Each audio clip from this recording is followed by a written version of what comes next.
Sir, please start.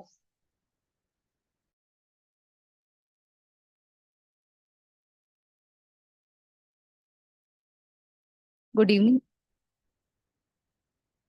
Hello. Yes, yes, we can hear you. Kindly continue.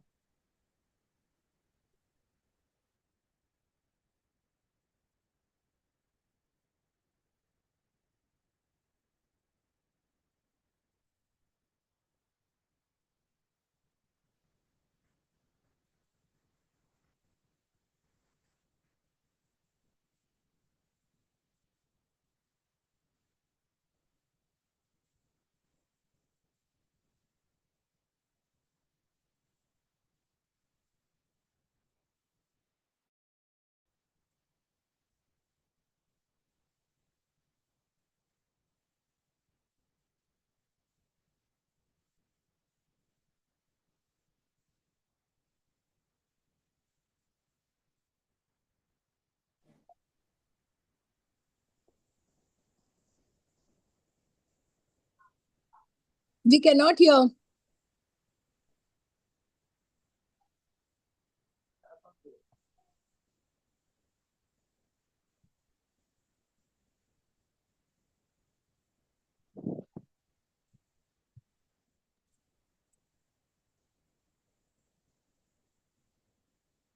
Rajesh, we can't hear.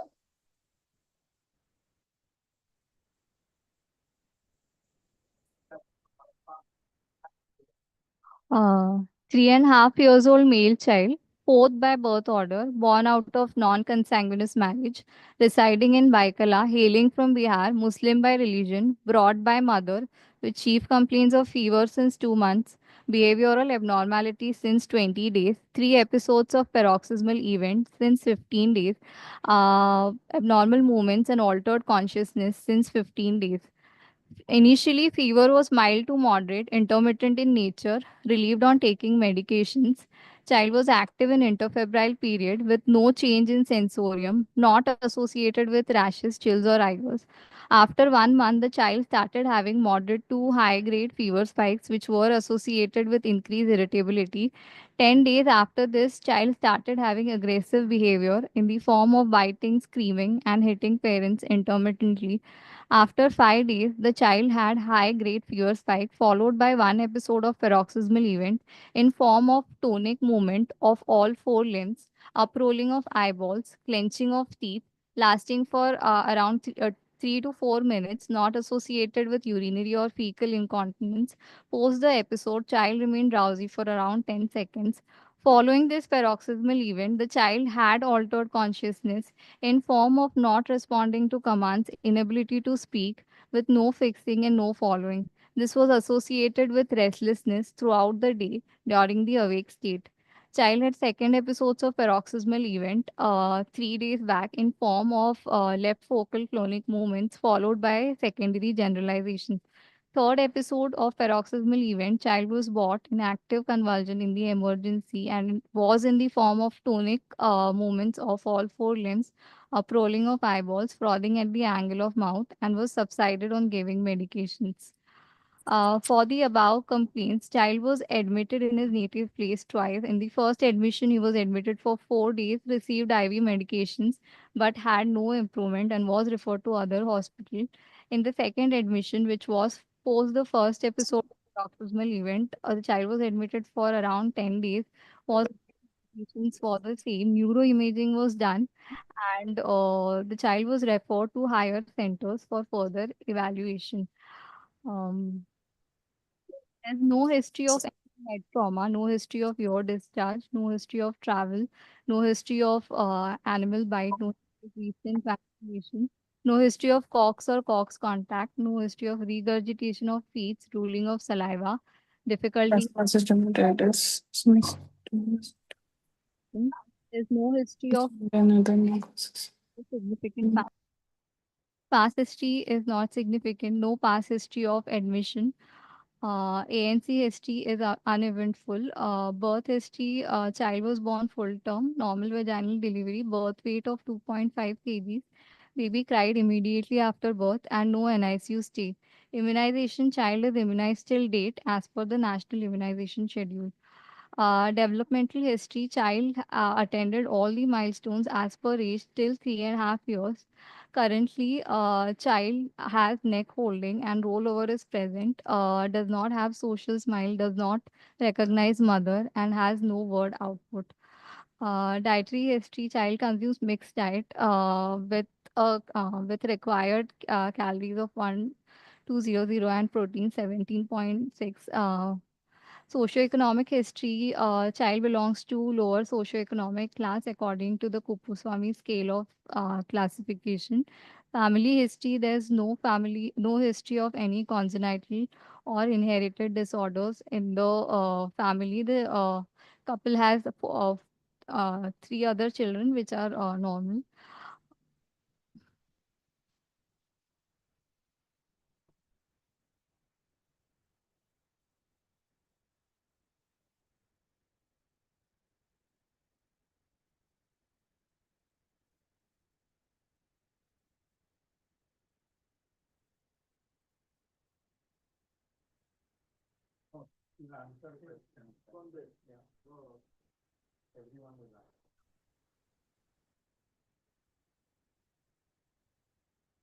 So can you see that when you present a history like this, the question is in your what are the questions in your mind?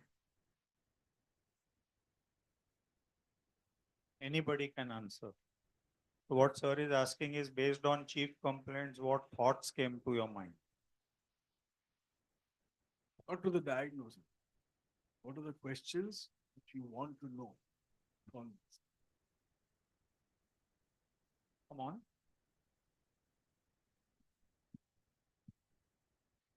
What are the presenting complaints? Okay, so why don't you analyze the presenting complaints and tell me what you think? Has complaints of fever, abnormal behavioral pattern, and Volume is very low.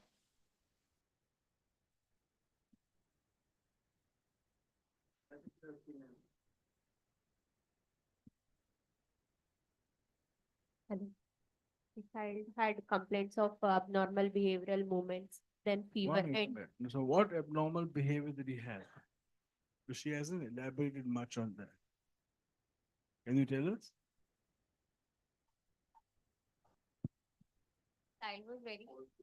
Child was very irritable and he developed aggressive behavior in the form of like hitting the mother or He became aggressive. aggressive. He became difficult to control. Yeah. And that happened in the beginning of the illness or in the middle of the illness? In the middle of the illness, initially in the first month of fever, the child had mild fever, which they took medications from local practitioner and it used to resolve. After that, he started developing high grade fever spikes. And then he developed the abnormal behavior. So one, he had developed abnormal behavior. So fever followed by abnormal behavior. What are your thoughts? Which part of the nervous system seems to be affected?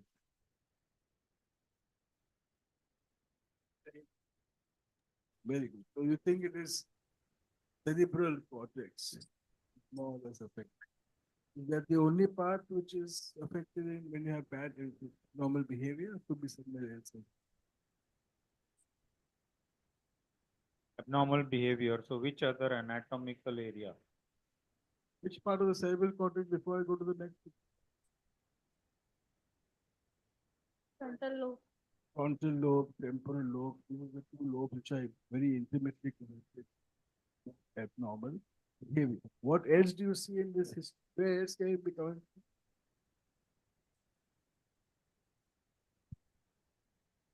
Amygdala actually is more, I think we are going, the amygdala hippocampus is more for memory, emotions, and recognizing emotions. So frontal and temporal are important. Because they Rajesh, Dr. Udani's volume is very low.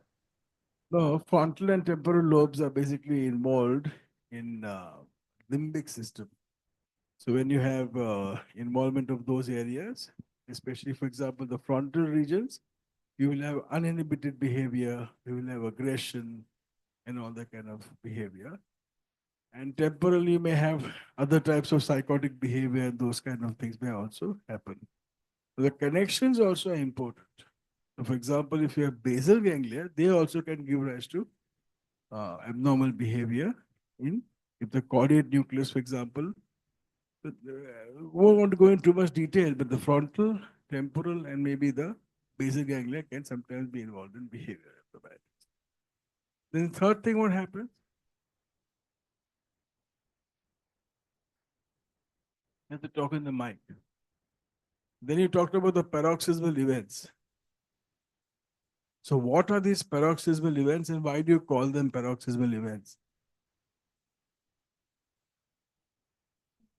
Uh, after this starting of aggressive behavior, around after 5 days, the child had tonic movements of all four limbs and a rolling of eyeballs. So lasting for around 5 seconds. So what do you think this was and why?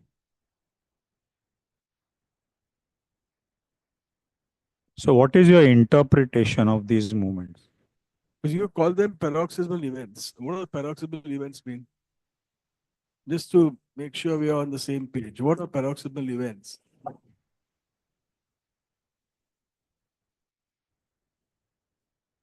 Anybody? Yeah, okay. Any sudden onset. So it's a discrete event that comes suddenly and goes away suddenly. Correct? That's what you mean. Give me some examples of paroxysmal events. So, Because paroxysmal events only mean it occurs episodically. It doesn't tell us anything more than that. seizures. Okay, so most important is seizures. Second, Syncopal attack. syncopal attacks. Okay.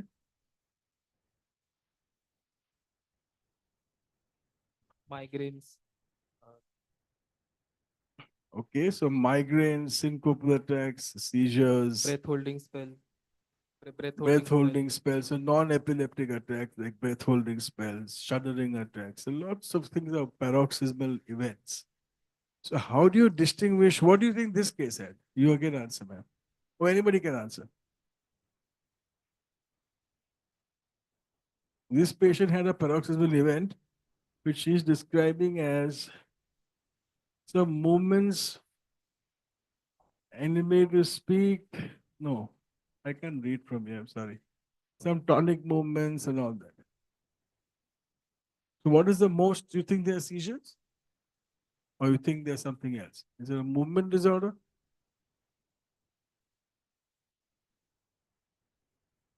These are seizures. They were very brief onset. Tonic-clonic movement. No, so even paroxysmal movement disorders can be very brief. That doesn't bother me.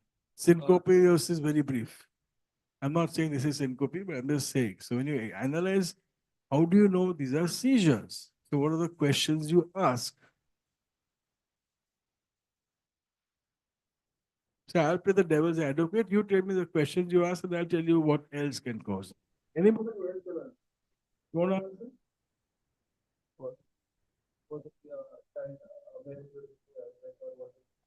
Not important. That is very important. How do you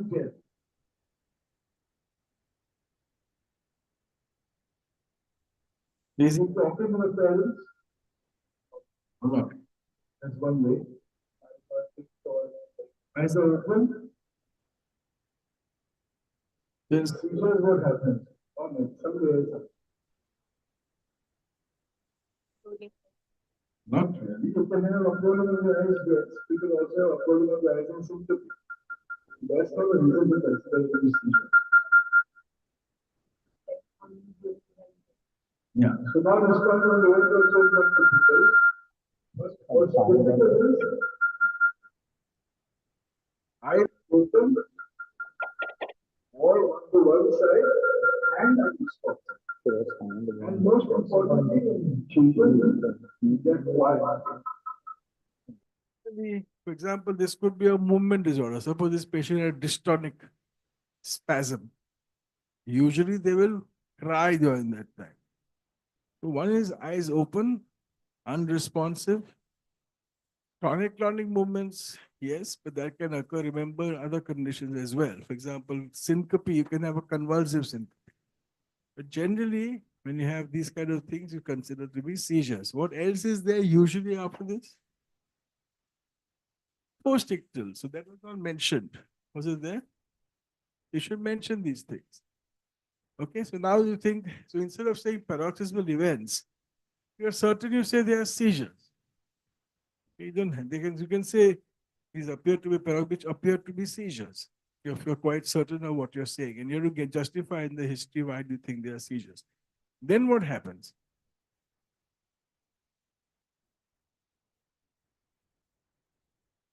Is this epilepsy?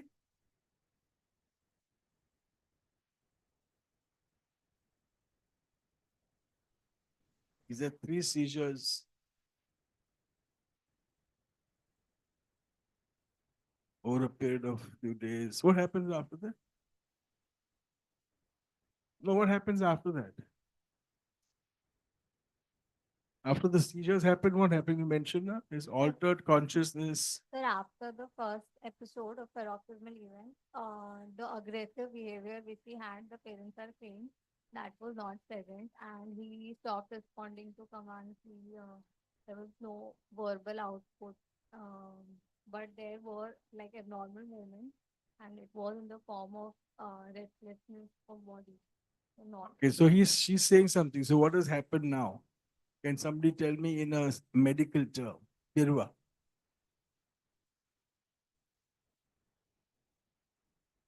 Anybody? What is happening to the patient?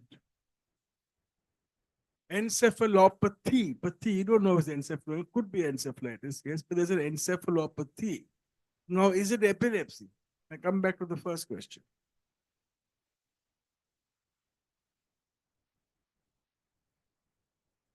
Nobody? What is epilepsy?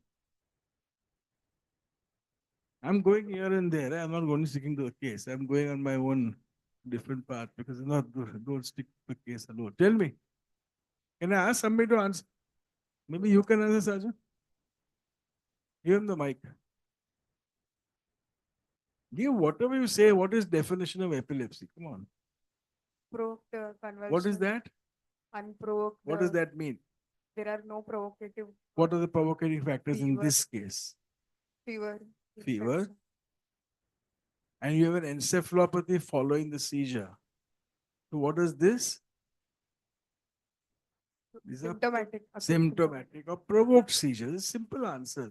They're provoked seizures. They're not epilepsy.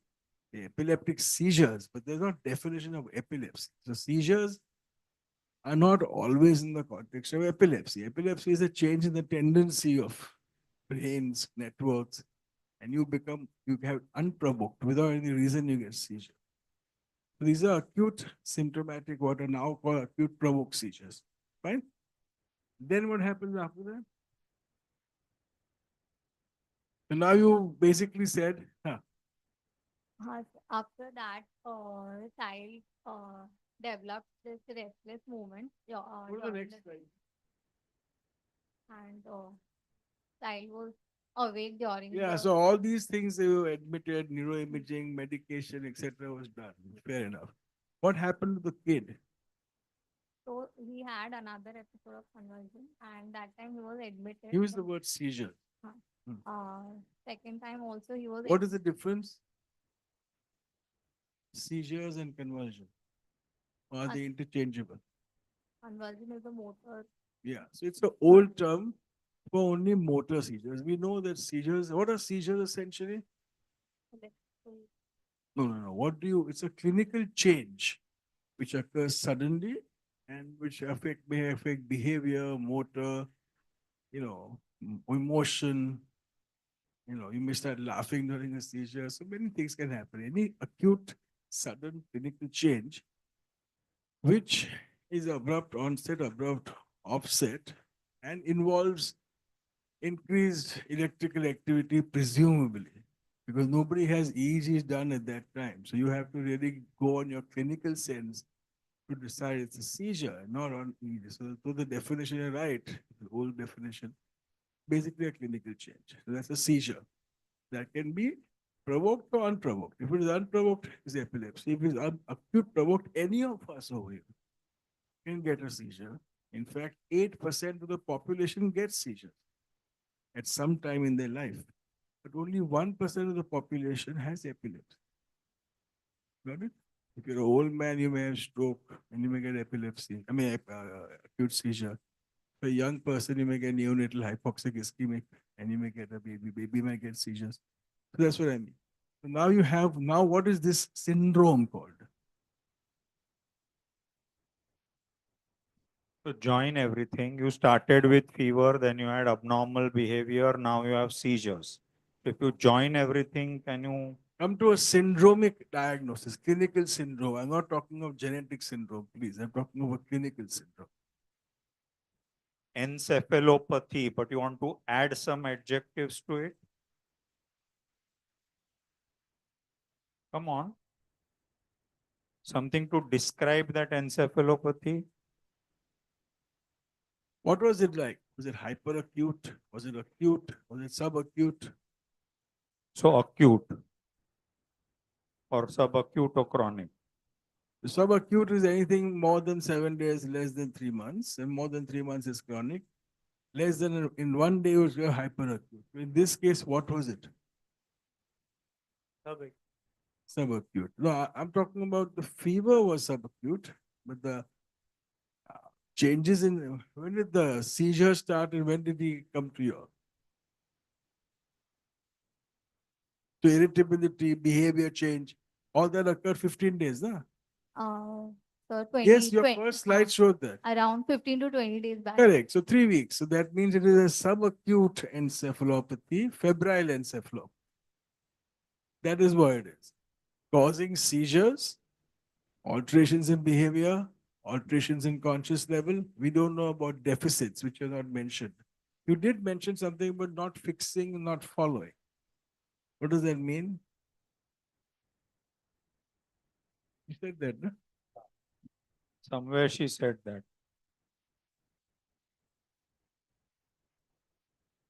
So- Is he fixing or following or not? He was not fixing. What does that usually mean? Because the next thing you mentioned, go to the next slide. Okay, all this is fine. No. Milestone or something on there. Where's the milestone thing? All this, yeah. Now this. Now, what does this mean? There's loss of achieved milestones. So when do you use the term regression of milestones? Do you ever use the term regression of milestones when you have an encephalopathy? You can't, no? When you don't have an encephalopathy, but you start losing your milestones, then you're talking about a neuroregression disorder. When the child comes to you with an encephalopathy is altered, you don't expect him to start looking and smiling and following and holding head. He's obviously not going to do that. So it's a little, and it's not. No, obviously, yeah, that concept is important. Na? If I fall down and I can't walk, that doesn't mean I have regressed in my motor milestones. I mean, Right. it's because he's comatose or he's subacute or whatever. He's in some altered sensorium that he can't walk and he can't talk and he can't sit and he can't smile and he can't fix. Correct? That's what I'm saying. So try to differentiate between that. Okay, and then? So is this subacute febrile encephalopathy? Next question, they want to decide infective or non-infective. Yeah, so now you tell us what is the etiology? Can anybody talk to us? What are your thoughts? Do you think this is infective or non-infective? And then further down. Come on, we've discussed this in broad terms many times. So whatever you use, your usual analysis. Who is exam going now?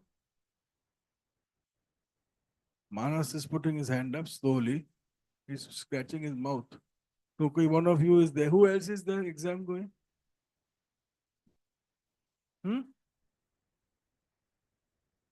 Somebody else? You're going? All three, so you all should answer, no? You're going to be answering these questions in the next few. So tell me, what about you? Come on. You also example, right? Oh, you're not. Okay, then you answer. So what do you think are the thoughts going on in your head where you have this encephalopathy? What are the things that are going on in your head? Started with fever, so, and then having abnormal behavior and convulsion can be infective etiology also. Okay, so you think it's infectious etiology. Anything else it could be? And what kind of infectious etiology do you think it is? Viral encephalitis. Okay, viral encephalitis. Okay, anybody has a disagreement with that? The So it doesn't come up so subacutely, right? acute onset, sir. More of acute onset, rapid progress and all that kind of thing. If you have a viral thing going on for a long time, which viruses can cause that? You invite such questions, so I have to ask you. Very common, what you see. Used to see, now is much less. HIV, SSP, so these are subacute, but what is against them?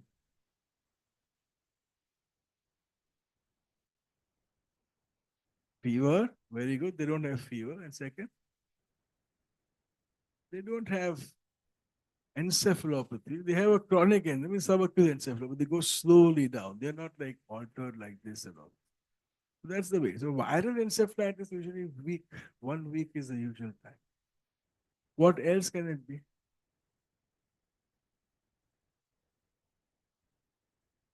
Chronic mycobacterial cure. Fine. So you think it is chronic mycobacterial? I mean that we've been thinking about in the last 40 years. Oh, yes, we think it is tuberculous meningitis. Fair enough. That's probably a very good diagnosis in this. Anything else it could be infected? Autoimmune encephalitis. You're saying it's not infection. Autoimmune might be. Okay. So what type of what does autoimmune encephalitis mean? Can you just tell us something more? So how do they usually present?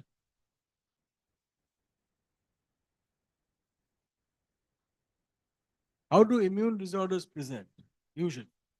Fever and cutaneous manifestations will be there. No. So if it's a systemic autoimmune disease, yes, they can have And neuropsychiatric. fever. They can have fever. Otherwise, fever is not common in autoimmune encephalitis. It may trigger the whole thing, but then usually it goes up. And then you have only the neurological problem going on. Correct? So that is the typical thing for autoimmune encephalitis. But in certain systemic infection, for example, which condition can have fever going on for a long time? Fever, rash, encephalopathy, psychosis, right? Yeah, SLE. You can have SLE. With a 3.5-year-old boy, unlikely, if not impossible. And then that's what I'm saying. So autoimmune encephalitis is yes, but usually it'll be following a not prolonged fever for 2 months. Other types of infection possible?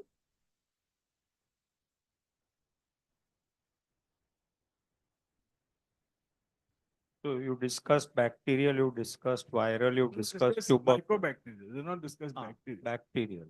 Can it be acute pyogenic? Now it is called acute bacterial meningitis.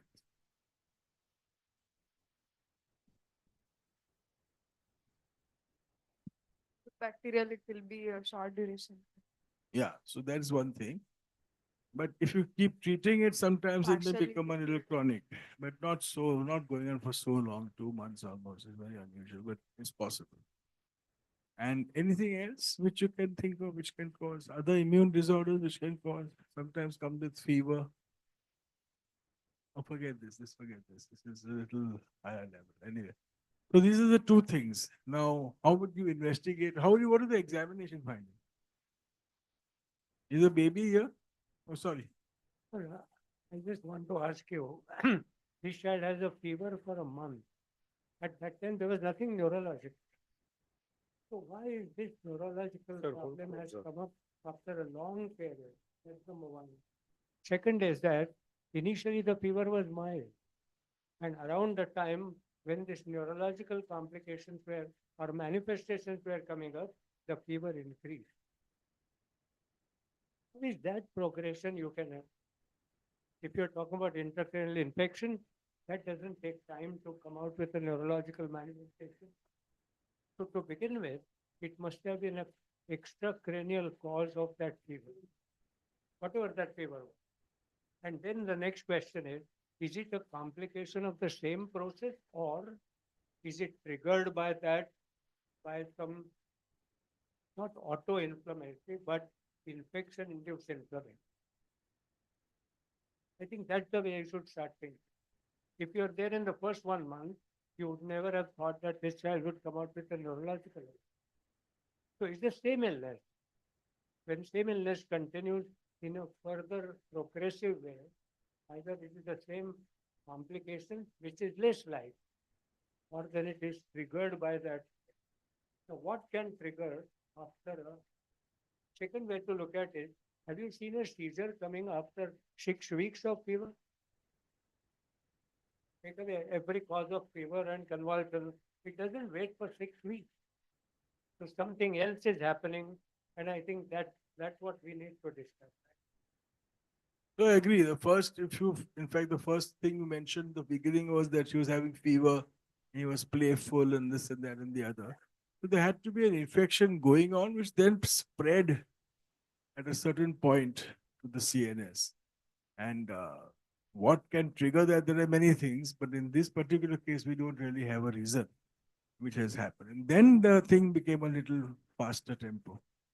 The fever. Sir, there are a lot of online people talking of brucellosis. So, would you keep that in mind? Brucellosis typically may have a complication, neurobrucellosis, but the hallmark of brucellosis is a multiple abscesses in different organs. Multiple abscesses in different organs, often liver, spleen. They're not very toxic. They're not necessarily having a high fever, but it's a chronic illness, progressive, with multiple abscesses in different organs, and in which a neurobrucellosis will. So this is less likely to. Any fungi which can do this?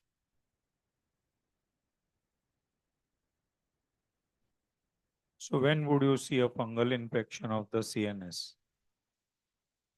You want to first define those situations and then which fungal? Coccus. Yes. So when does it usually occur?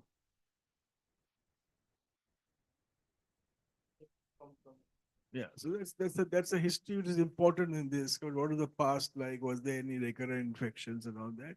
How is the patient's, has he had good weight and all this kind of nutritionally? How is he? All those things will be important because then once you have an immunodeficiency, there are many things which can actually present in this way, and they may have all vague organisms, but essentially in a normally immunocompetent child, I agree with Dr. Amdekar that neurobrucellosis is exceeding there, and there has to be a really background of where you are. Where was this child? In Baikala? Sir, initially he was in Bihar and then few days back they came to Mumbai. Okay, so there might be something which they have picked up from there. Yeah. Okay, so now give us the summary and then we move on to examination findings.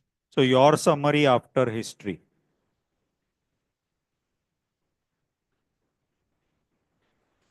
3.5 years old male child with intermittent fever, with altered sensorium, with seizures, with behavioral abnormalities associated with restlessness, without any cranial nerve involvement, without motor deficits, with normal birth and developmental history in a fully immunized child. Is probably a case of autoimmune encephalitis or meningoencephalitis secondary to infective etiology. Any reason why you put that one first? Because of the chronic course of the disease, that's why I put autoimmune before. I see. Uh, which autoimmune is the most common in pediatrics? NMDA receptor antagonist. Okay. And how do they usually present? Present with fever? Going on for 2 months? No, sir. Usually they have abnormal body movements and seizures can be there. But Yeah, so those things are, I don't know about the movement, but other things are there, I agree. But this kind of fever was a little throwing off. It's very difficult to understand that the fever is not significant, but you have said it was very high grade.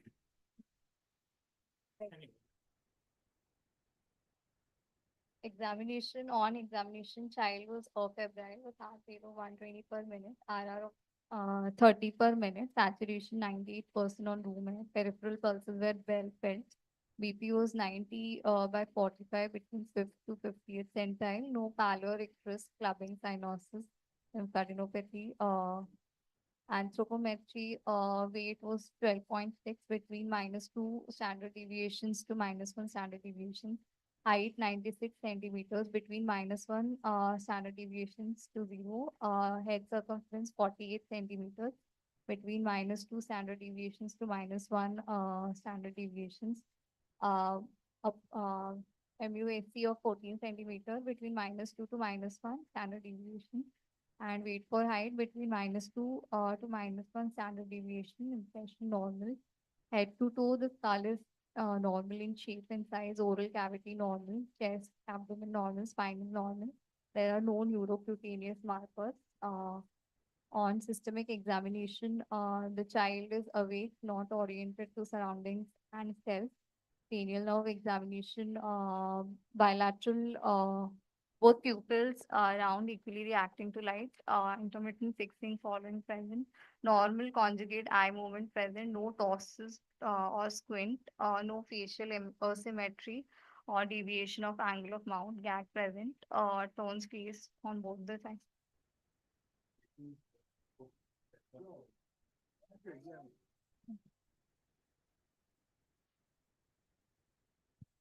We'll have one or two students come forward and try and examine, and then we'll go through the उसका findings. बुखार 2 महीने से लगातार चालू है हाँ बहन जी हो जाता था फिर हाँ उठता था उठता था। इसी छोटा डॉक्टर को गांव पे भी दिखाता था। नहीं लेकिन होता था। कितने दिन आता था कितने दिन जाता था वो कभी 1 महीना चला गया, कभी 2 महीना, कभी यानी कि 2 दिन 4 दिन 5 दिन चला गया, तो आदमी सोचा चलो फिर बड़ा डॉक्टर को दिखाया, सब तरह से दिखाते दिखाते आए। और बुखार तेज था कि कभी मापा था क्या ऐसा ही नहीं, देखा बुखार हल्का ही था, 102 100। नहीं अपने मापा था क्या हाथ से ही मापा था गांव पे तो हाथ से ही नापता, जैसे होगा वही कहूँ। तो this history is suspect Come quickly. We have one more big case, so we should do in time. Come, two of you volunteer. Come, Manu. One of you from here. Come.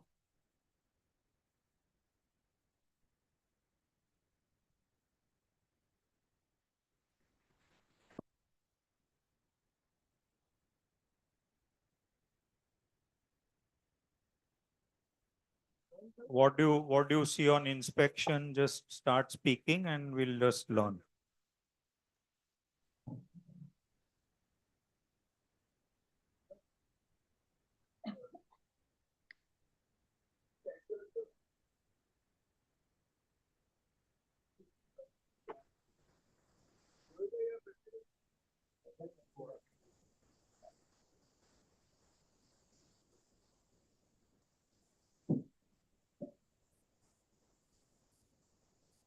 Silent comfortable. Silent comfortable to father the doctor problem okay.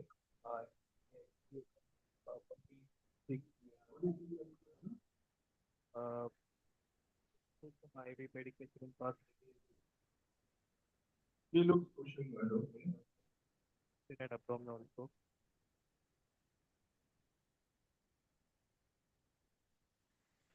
When you Cooler.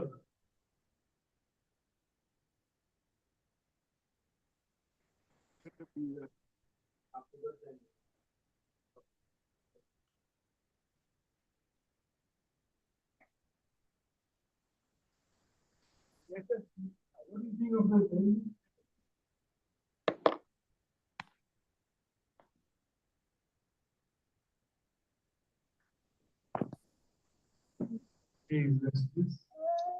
अच्छा आप ले लो बहुत में ले लो उधर बैठो कुर्सी पर बैठो टर्न करो ऐसे नहीं कर सकते सबको दिखे ये बात है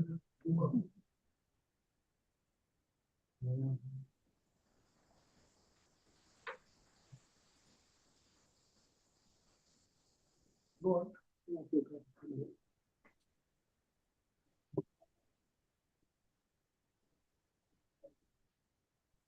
So how would you describe it? First of all, you ask him whether he is corrosion करता है, हाँ? Corrosion नहीं करेगा. This is the continuously. पहला क्या था पूरा रात तक लगा रहा था सिस्टम के क्या कर रहा था? ये सही कर रहा था मैं तो बैठ कर देख रहा था टीवी देख रहा था पूरा रात पूरी रात सुबह से लेकर रात तक No, I think he's doing it both sides. दोनों साइड करता है. Even now he's doing it both sides. So he's hyperkinetic, maybe a little dyskinetic. And he was पहले से better है अभी. Better है. अच्छा. Turning to the How do you know he's locally? अब बुलाइए. अब बुलाइए. नहीं नहीं वो तो टर्न करे आप बेंची इस पे ऐसा ही रखो.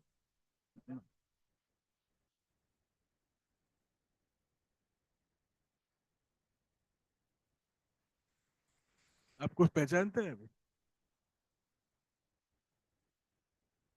पहले नहीं अभी अभी नहीं पहचानते.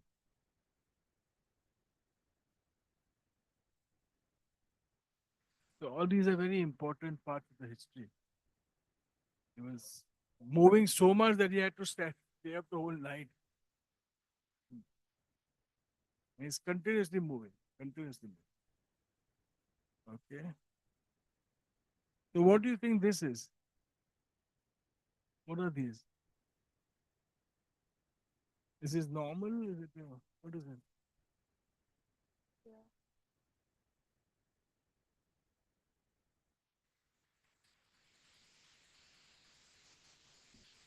Yeah, so it looks like, Storia. well, it's not, you cannot classify into one thing. If you look at it, So around the shoulder. let's just observe for 2 minutes. अब एक काम करो, I can put him somewhere down, you know. थोड़ा turn करो.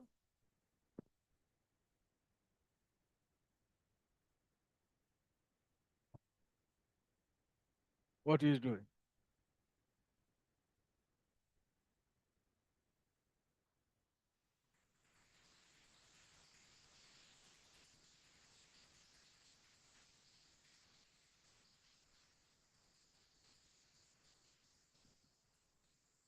He's not aware of any of it. And he's having these movements which are little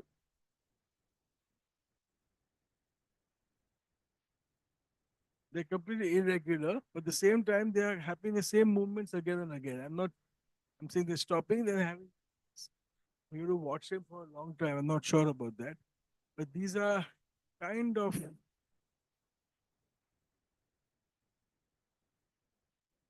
and is there any dystonia?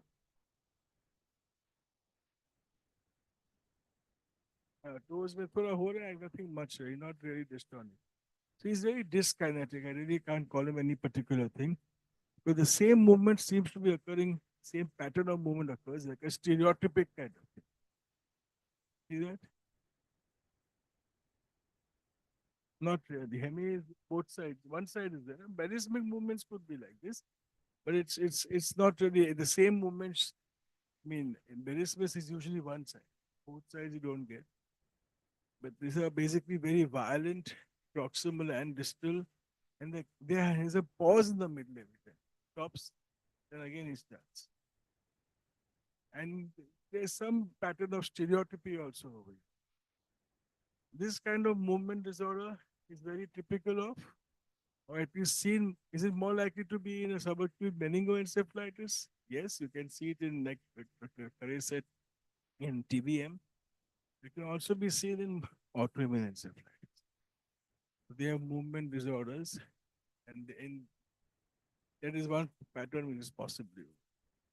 Especially because the fever history is not that certain as it was before.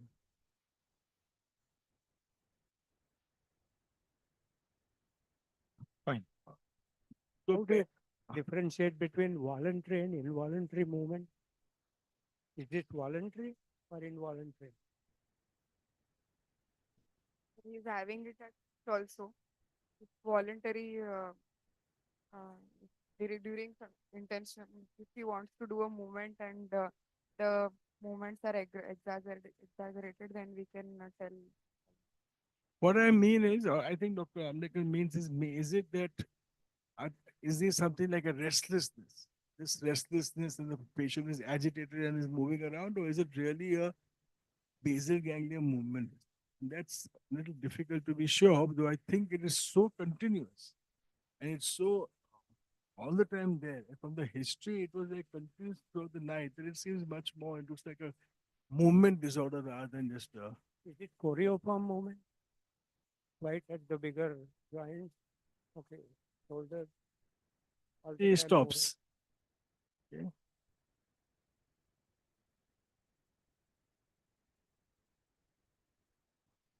It can be, but that's what I'm saying. It's a little difficult to tell, but it's continuously there.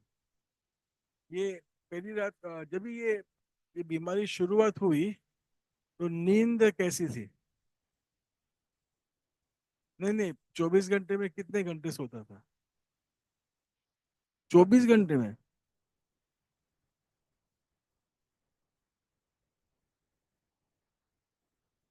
So what is the over here the history we got with the encephalopathy, altered sensorium? Over here, what he's telling us, what is telling you? What is the word for what they are saying? If he was sleeping half an hour in 24 hours, would you call it altered sensorium or would you use some other word? Disturbed sleep, better word? Insomnia. Insomnia. So when you have insomnia, so when you have autoimmune encephalitis, insomnia is a very prominent symptom. So besides your behavior thing where he was aggressive and biting, which can occur in anything, besides the neuropsychiatric things, insomnia is very, very prominent. Then you have the movement disorder, which was so bad that you could not sleep the whole night and you would keep on moving all the time. And I think that's why this looks like more towards the autoimmune encephalitis spectrum than this.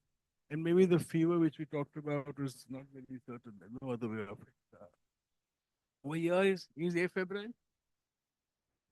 He had fever for 1 day, but it was undocumented. No. So you must be doing temperature in the day. No? Yeah, undocumented. No fever. Any other major findings on examination or then we'll move on? Reflexes were brisk. Other than tone is normal. Other than there's no other. Tone is normal, is it?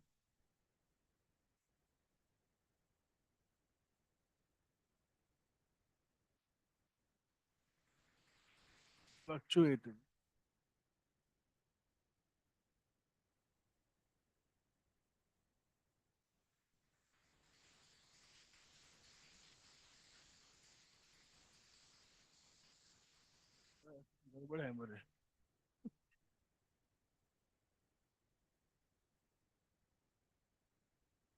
How does autoimmune encephalitis present normally?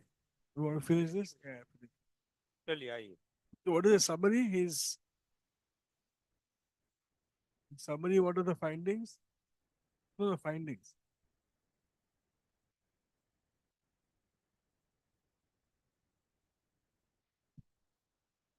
Oh, बाद में बात. 3.5-year-old male child with um, Yeah, only the positive examination finding. having abnormal movements for agitation with normal. First go on the mental status. Huh?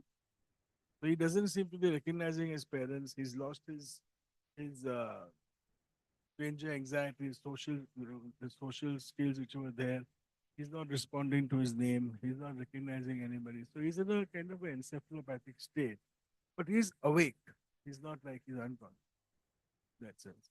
Then, second thing is,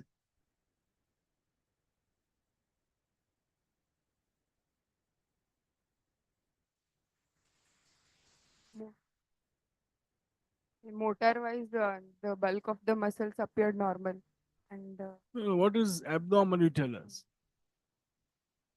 repetitive movements which are stereotypical. Stereotypic chorea is a kind of dyskinesia.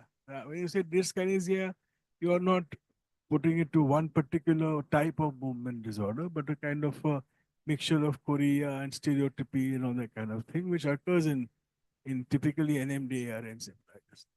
And then With brisk reflexes. nothing much else, right? And of course, now he's not yet achieved any, he's lost his senses, his sitting balance and all that. He's awake, he's lost all. Now, how do you investigate this case? You want to talk about that or Rajesh?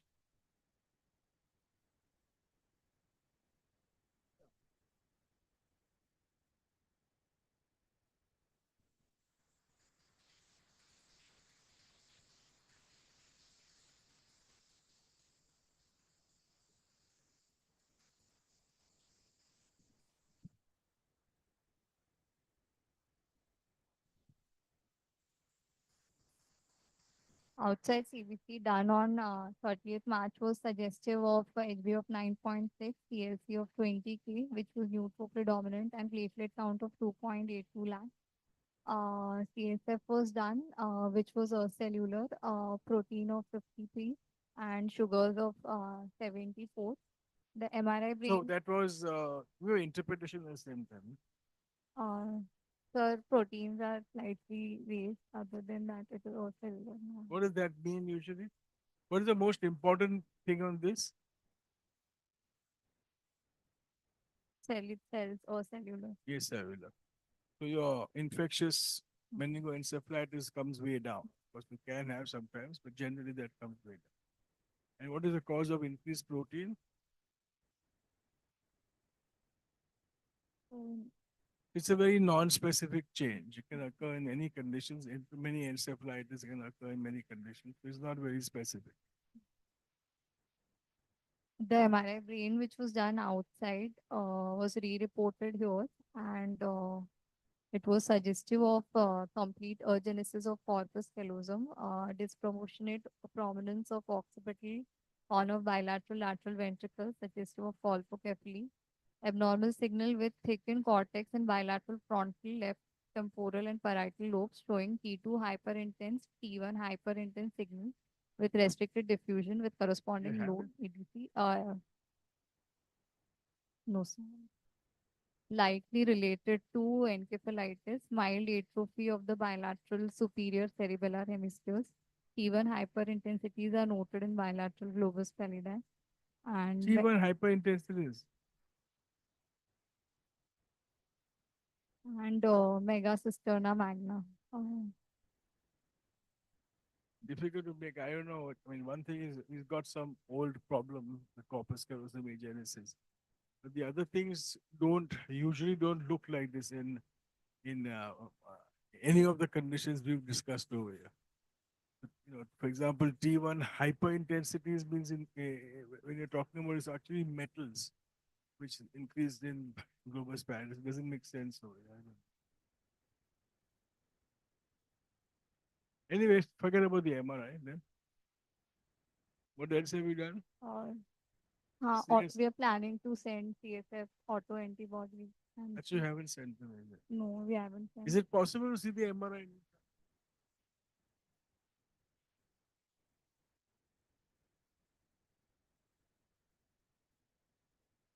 Okay, go on. Have you sent anything for? You basically ruled out all meningitis because the CSF was normal. Yeah, we are sending autoantibodies. We haven't sent yet. Okay. What will you send?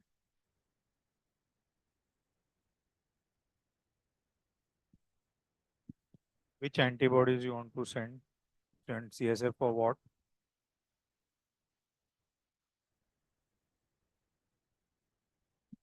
NMDA, NMO. So in autoimmune encephalitis, which are the two most common autoimmune encephalitis which we know in children? NMDA NMDAR, okay. and MOG and NM. MOG antibody. So you have usually MOG causes what kind of problem? Causes demyelinating disease. So ADEM, those are the kind of Neuromyelitis. disease. Okay.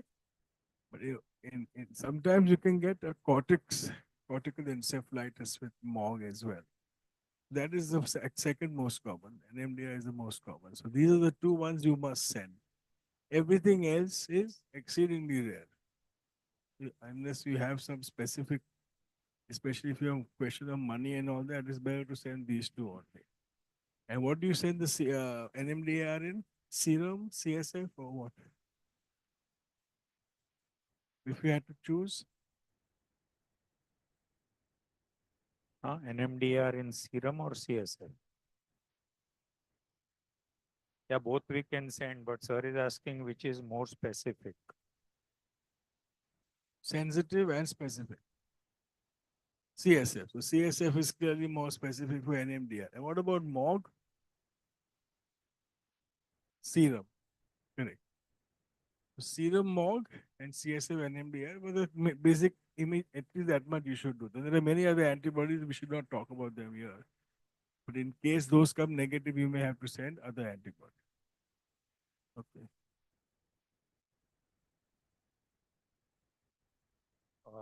Any You think questions? any CSF biofire is justified here? I think that's why I asked her actually, because she didn't want, except for the, I agree with the cells are less, but now finally you got this, there are no cells in the CSF. So I assume that at least the common ones we're talking about, TB and other things are unlikely in this situation. But, and even viruses are actually unlikely in this situation because it's been going on for so long. But it's needful to do at least if the antibodies come negative, maybe we can send them. Especially the Just a small point when we're entertaining autoimmune and tubercular etiology. Tubercular encephalitis at this age is almost always secondary to meningitis and then meningoencephalitis. correct. And this particular child had no symptoms of meningitis like irritability, vomiting, had which that, should huh? precede He had all that. He encephalitis. had all that. Huh? He was irritable and all that also. Now, he didn't have headache, but headache is difficult. How do you know it's not because of, I mean, he's irritable because of the headache. But in the whole story was like he was having depressed consciousness. Well, he didn't have depressed consciousness. The father says he was in fact hyper excited. I mean, his brain was overworking and he was in this kind of insomniac kind of state. So that I think is a point which differentiates the two. It's not you have a depressed consciousness going on, then it's different.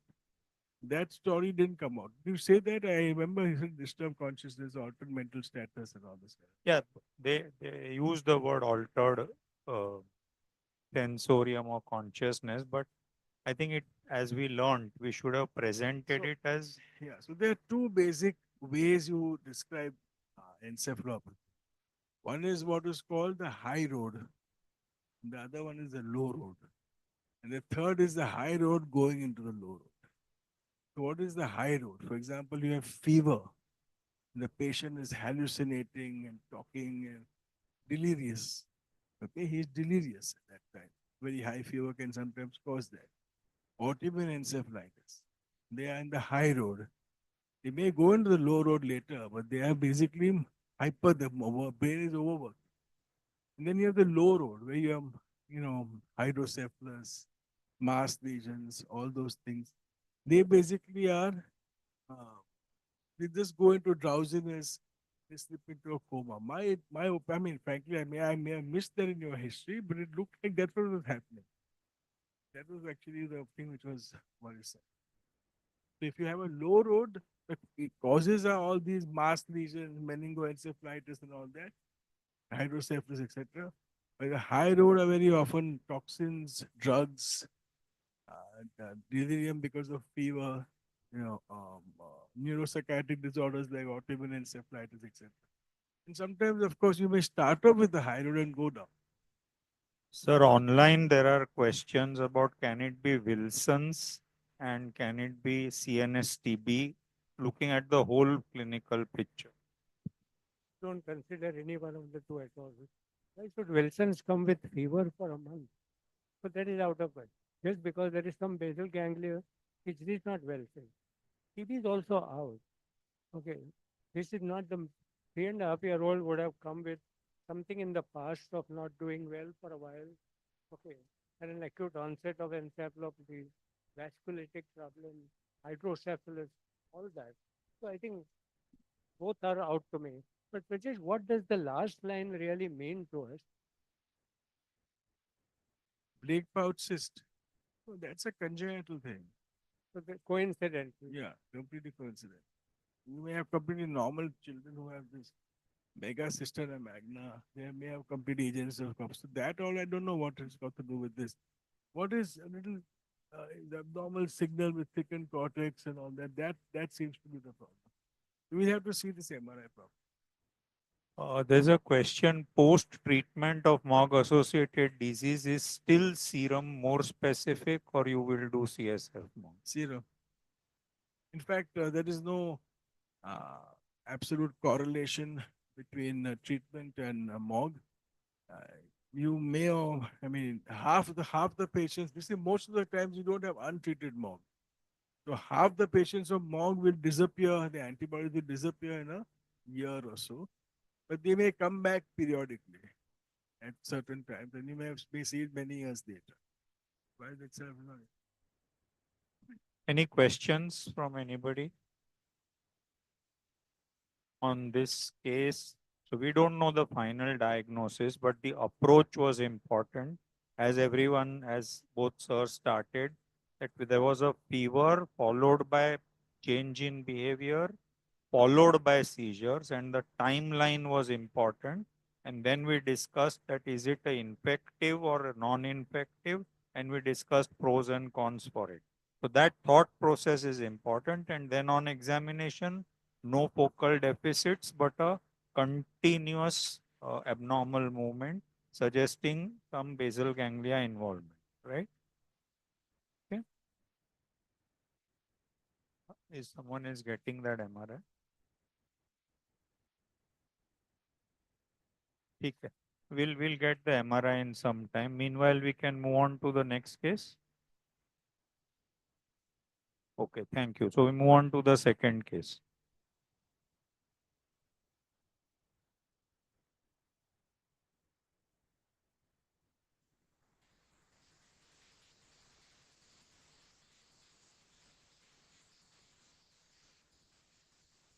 Remember, just to recap, autoimmune encephalitis, fever is initial.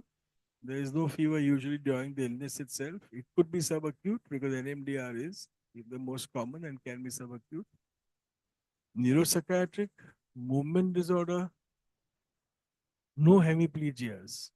So focal deficits unusual, visual things unusual, all those are unusual. And insomnia, sleep disturbances, very, very common. So if you have irritability and sleep disturbance, think of an MDR or think of the autoimmune.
What's the prognosis in usual garden variety autoimmune encephalitis?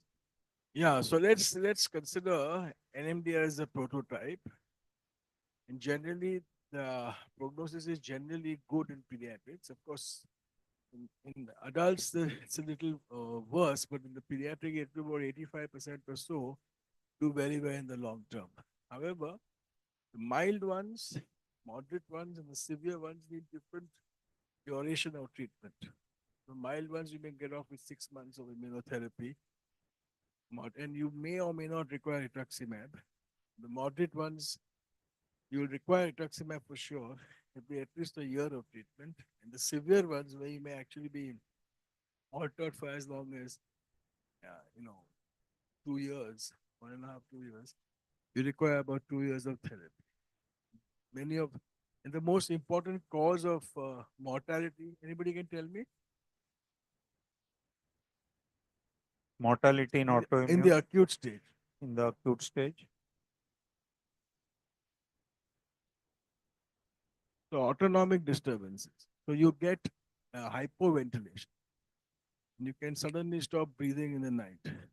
That's an important. Therefore, people use sometimes because of the aggression and the irritability, they use benzodiazepines, and that can actually precipitate fatal outcome.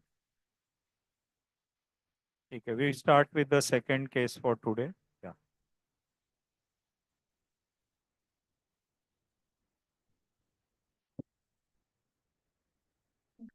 Good evening, everyone.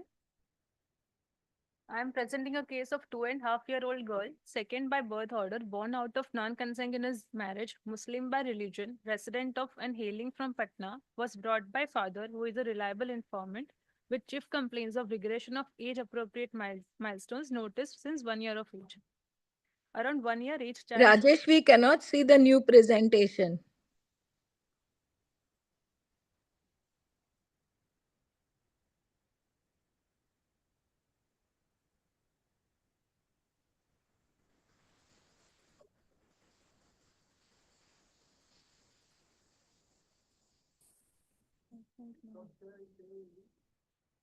एक बार stop share कर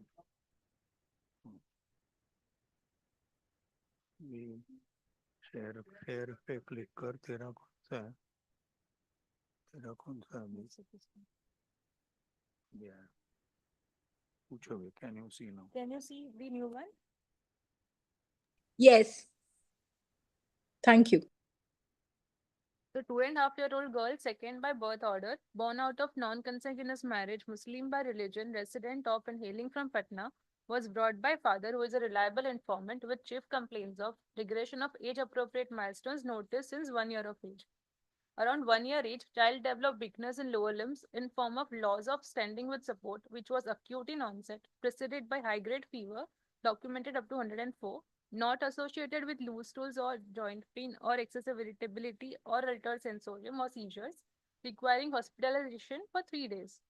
Following this illness, when child was discharged home, parents noticed that she cannot walk with support, which she had achieved prior to illness. However, she was able to sit with support, she could transfer object, and babbling was present. For this complaint, physiotherapy was started, but no improvement was seen. At 1.5 years of age, She again had febrile illness, but not requiring hospitalization, following which child lost ability to even sit with support and gradually lost all achieved age-appropriate milestones. On direct questioning, parents also complained of recurrent vomiting and history suggestive of failure to thrive. No history suggestive of seizures or any involuntary movement. No history of swallowing difficulty or drooling of saliva or regurgitation of feeds. No history of choking or deviation of face. No history of repeated respiratory infection in past or hospitalization. Past history. History of recurrent vomiting in neonatal period which resolved after 6 months of age with conservative management. Antenatal history. History of use of antidepressants in mother. Uh, Birth history. Born full term by LSCS in view of previous LSCS. Cried immediately after birth. Birth with 2.9 kg. No history of NICU stay. Developmental milestones. Uh, these are the maximum which child had achieved. Currently, she doesn't recognize parents. However, there is and no neck holding as well. But she had achieved neck holding at 9 months, sitting with support at 9 months, standing with support at 1 year. Language, she had achieved bisyllables. She recognized parents. Family history, no history of similar illness in family, no history of neurological disorder in family. Diet history exclusively breastfed till 6 months of age. Currently, it's from family pot containing all food groups. It's a calorie deficit of 850 and protein of 7.5. Socioeconomic status belongs to a lower class as per modified Kupus-Swami scale. Immunization vaccinated up to date as per national immunization schedule. Can you go back? Why aren't you now want to be the person? Yeah, why aren't somebody or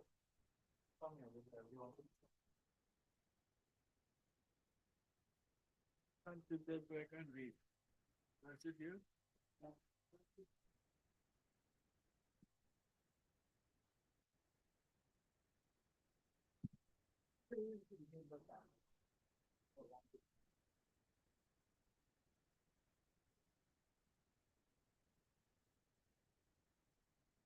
So why don't you analyze the history?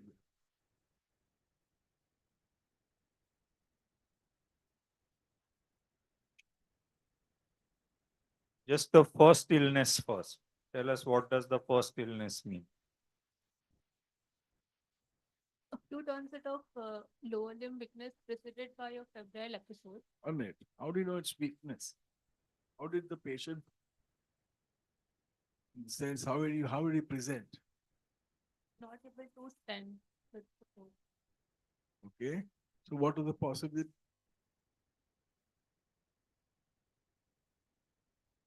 Could be pain. Weakness, yes. Could be pain, yes.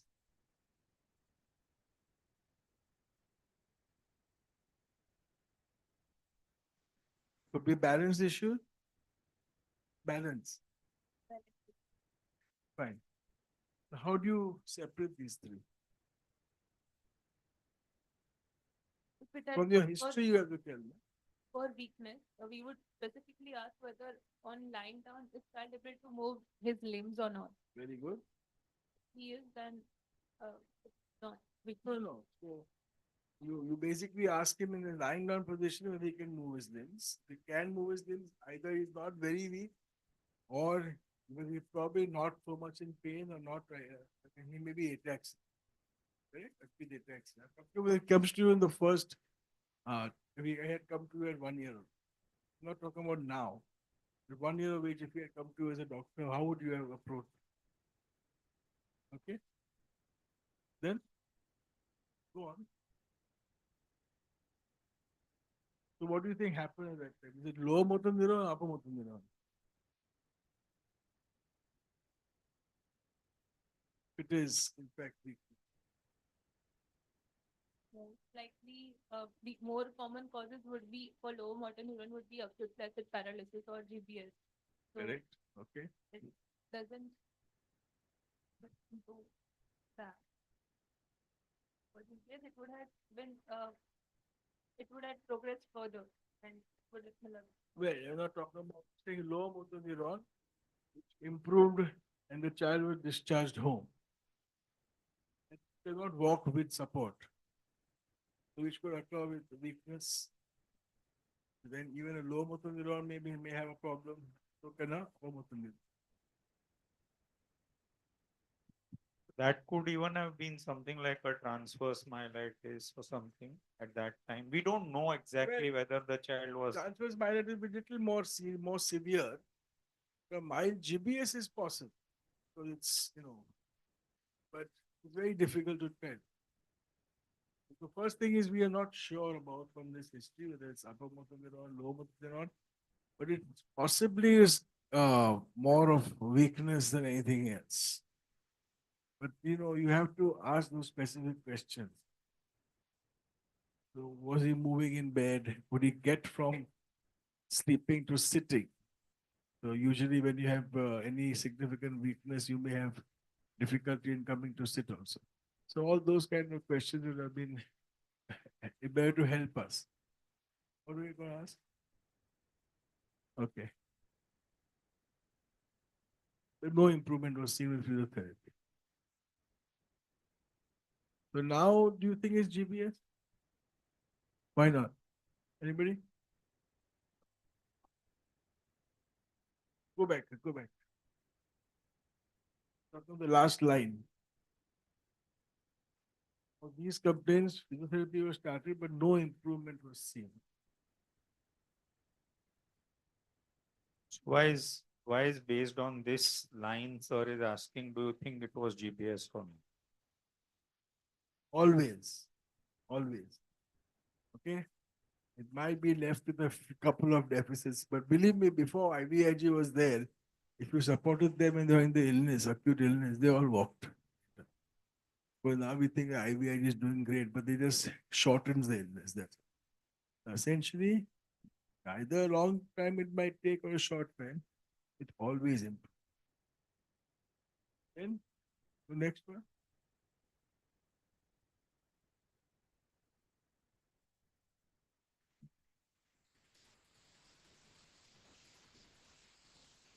Okay, now.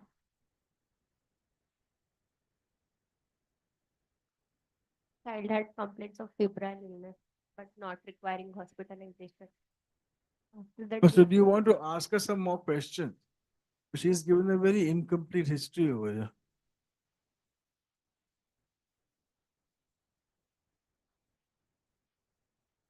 symptoms.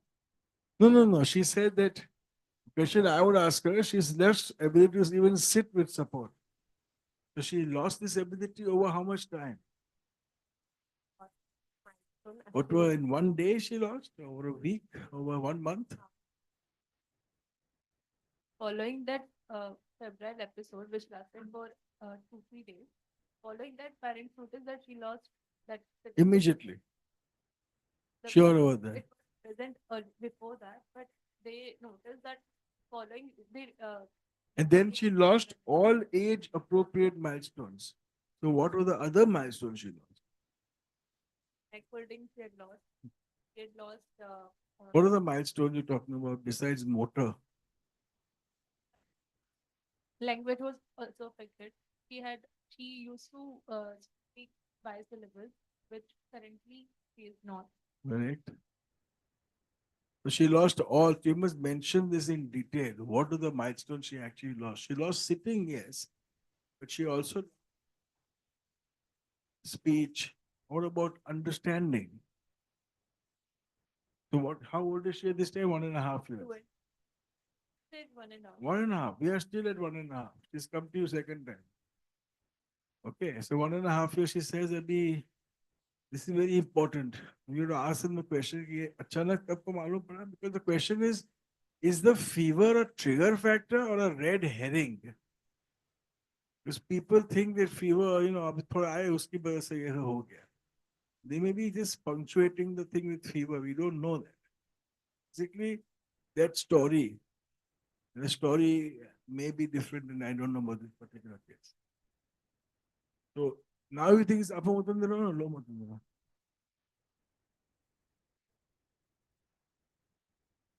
Upper motor neuron. Upper motor neuron. So now it is affecting the brain. They think more likely, and that's why she had this problem. Go on. Why do you ask this question? Current vomiting failure to thrive. Anybody can answer? Manas? Why was this history asked? What was in mind? Inborn error of metabolism. Okay. So all inborn errors of metabolism can have these vomiting and recurrent failure to thrive. Fair enough. So that's what is in mind, because febrile illness, regression. Febrile illness, more regression. So it was like a relapsing, remitting illness, but not coming back to where she was. That was when she never achieved again what it was. She was always on the way down, but she had stabilization in the middle. Yes, Vomiting lasting for 6 months is unusual IM, unless we are talking about adrenoleukodystrophy, which can come with vomiting for a long time. And even at that time, without neurological problem, you can have an MRI showing a leukodystrophy. But this is not that. So to begin with, when you said 3 days of fever and inability to stand, the question is, both started together or fever came first and on day 2, day 3, there was pain? Very likely that must have happened, because why should somebody suddenly say, I cannot even stand, and with fever? So possibly it was a fever-triggered neurological symptom. But we need to be very clear that, yes, fever for a day or two, and then the fever disappeared, because fever only triggered, and the problem remained. Problem did not get well. But thereafter, another episode, and this time even further triggered into progressive neurological regression. So I think all that we know is that it's a fever-triggered neuroregression. First time a bit smaller event, and thereafter a bigger event.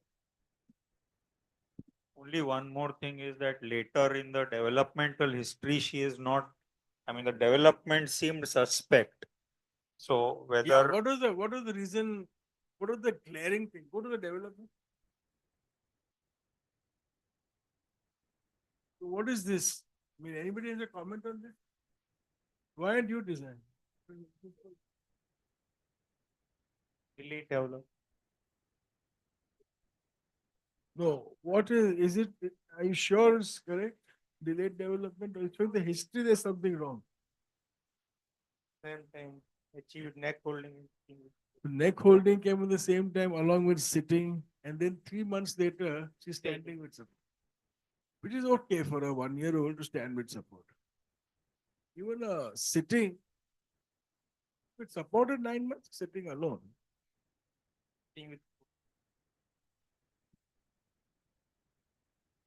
When she had achieved it. Yeah, so mention it in your history. Mention that in your history. Because So, the examiner should know that the story was not very clear. But constantly they had given the same timeline, but they were not sure. But on I think they Okay. figure. Second thing is, how old is this patient when he came to you? Remember, the closer you are, the more you'll remember. The further you are, because I've heard people, 10-year-old comes to you and you say, when did he have social smile and when did he hold his head? I can't remember when my daughter did that. So, it's basically you have to walking, talking, sitting, or 3-4 important milestones you must ask. Don't ask for way too many details because you get all wrong answers. They were specifically saying that he had achieved it later, compared to the. So maybe there was a mild delay. Okay.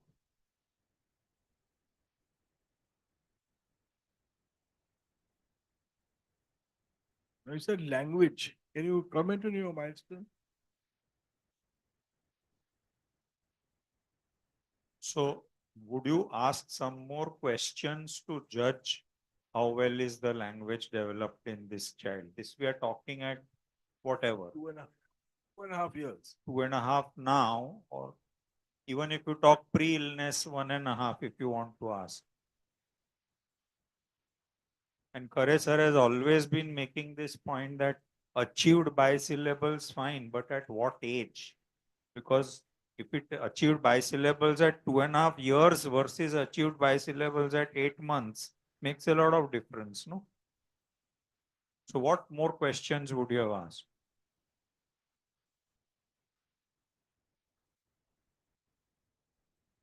Sorry? Child is currently 2.5 years. She should have asked about vocabulary of the child, whether child is able to speak words or not. Oh, that I agree. Also, vocabulary, you've got a kind of a ceiling that this is the max that has been reached. Achieved bisyllables is the max in expressive language. So What do you about want receptive language? Can you tell us what the milestones of receptive language are? come on? What should a Okay, 1.5-year-old child What do? you can test? No, I'm talking about from beginning. Forget 1.5. What can a 6-month-old child do? What can a 1-year-old child do? What can a 1.5-year-old child do? What can a 2-year-old child? Anybody can tell us? What is receptive language? Let's make sure we are on the same page over here. Comprehension and Correct. understanding. Comprehension of the spoken words, right? So now tell us. 1-year-old should be 6 months. 6 months.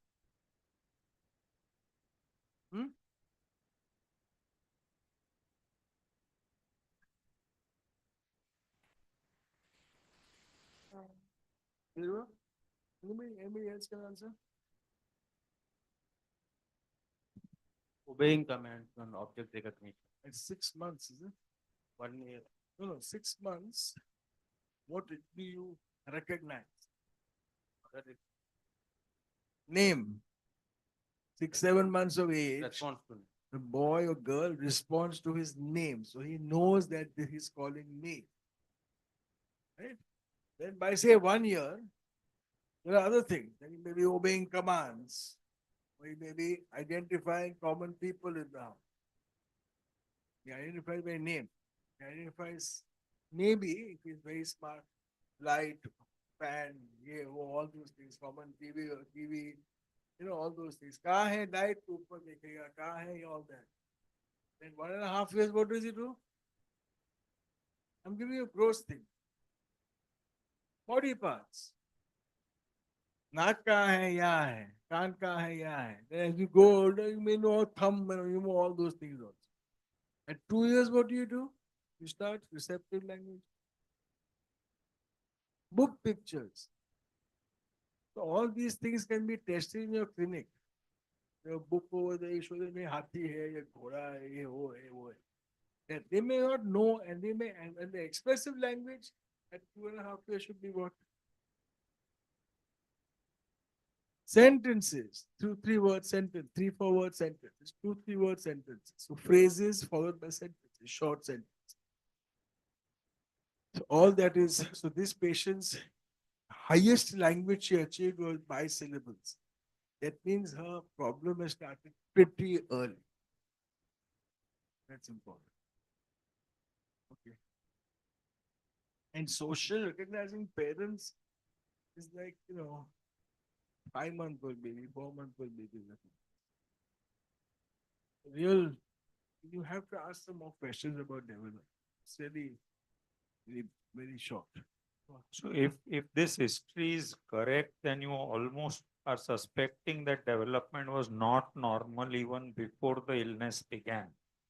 So sir was making a point that it's not a totally developmentally normal child and then fever and has gone down. It's not that. It has probably been a poor development or slow development even before.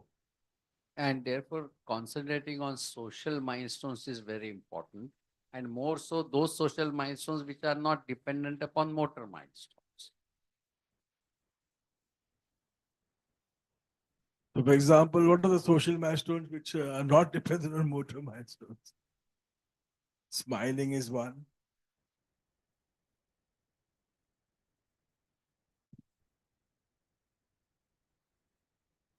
Peekaboo, anxiety, separation anxiety, all these are social milestones.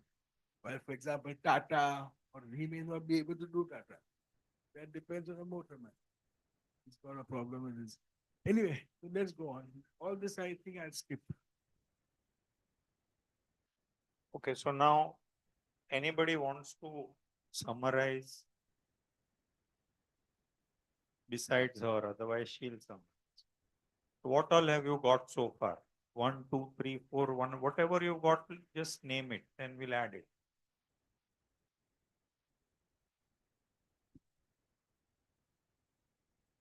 Two-and-a-half-year-old child who had fever 1 year on 1 year back, and later that she has regression of milestones, and also there is history of delayed milestones. There is no history of any perinatal asphyxia. And Why do you think of perinatal asphyxia? Perinatal asphyxia, will it worsen over time? for delayed milestones, Maybe, but you think the perinatal asphyxia causes the delayed milestone and the other there disorder won't causes be the regression? there won't- I think a little logically, that her delayed milestones are not enough to be even suspected as abnormal by the parents. So maybe the 9-month thing was not even sure. But assume there was a mild delay. But then there's clear deterioration. So there's nothing to do with the perinatal. Okay. So how do you approach this condition? That's what I'm saying.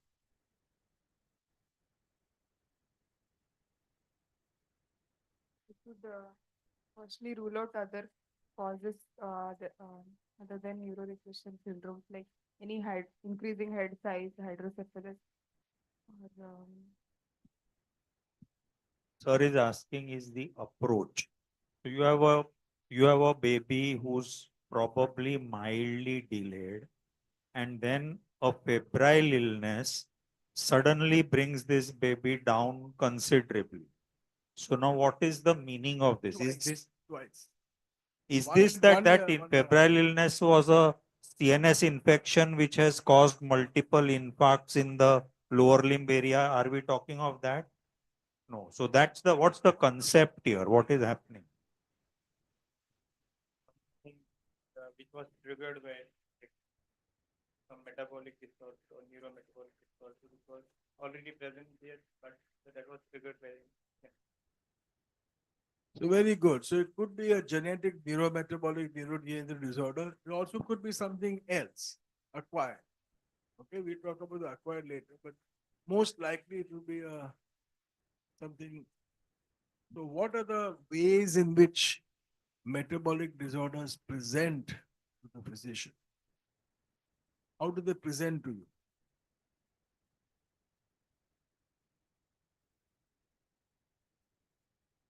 No, syndrome. They're talking about syndrome. I'm not talking about symptoms. Symptoms are very non-specific in syndrome. Metabolic acidosis is it failing? Yes, you're going specifically to one. So acute encephalopathy. Correct? Which group do they come in usually? I'm not talking about this case. Newborns. Correct? They have a high protein load or whatever it is, they get some this thing and they go down. Correct. Poor feeding, sepsis like pictures, seizures, hypotonia, this, that, and the other. Okay, so they present like an acute neonatal, present like acute encephalopathy. That's one. What are those conditions which happen like that? I'm just going a little fast. So organic acidopathies, hypoammonemia syndromes, all those things which are acute in terms like that. Second group, how do they present?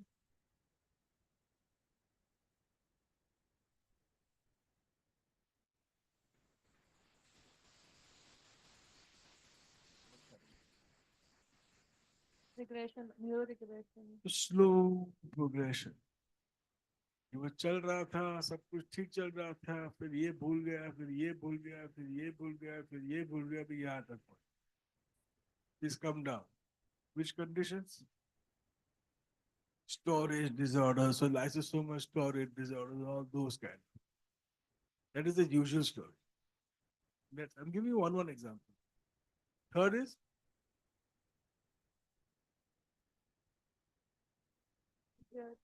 relapsing, remitting syndrome. No, don't go into symptoms here. Symptom is there in seizures are there in lysosomal disorders. Their seizures are there in acute encephalopathy. So it's talking of patterns that you have Patterns to- of symptoms. So syndromes, we call them syndrome. When you have a bunch of You have a normal kid and then slowly goes down. That's a chronic progressive thing. The first one is an acute encephalopathy, which destroys the kid in a week or 2 weeks. Neurological goes down. Third is a relapsing gravity, like exactly like this. So he is doing well, then some trigger, there's a worsen. Doesn't come up to normal. Second one, again worsen. What conditions? Which one? No, no, no. No, no, no. Mitochondrial disorders. So mitochondrial disorders, you require more energy, or it's an energy problem. No, you can't produce enough energy. When you have a fever or something of that sort, you require more energy. The energy is not there for you to have, and your brain suffers. Then again, the energy requirement comes down and it stabilizes. Second time fever, same thing. The last way they presented, they are slow from early life. So they are like cerebral palsy. They just remain neurologically, they don't achieve milestones at all. Among them, most common, not these are the least common type, Zellweger syndrome, which are peroxisomal. So these are the 4-5 groups which you should think of. So this fellow fits into this third group. Okay. It doesn't fit into the second.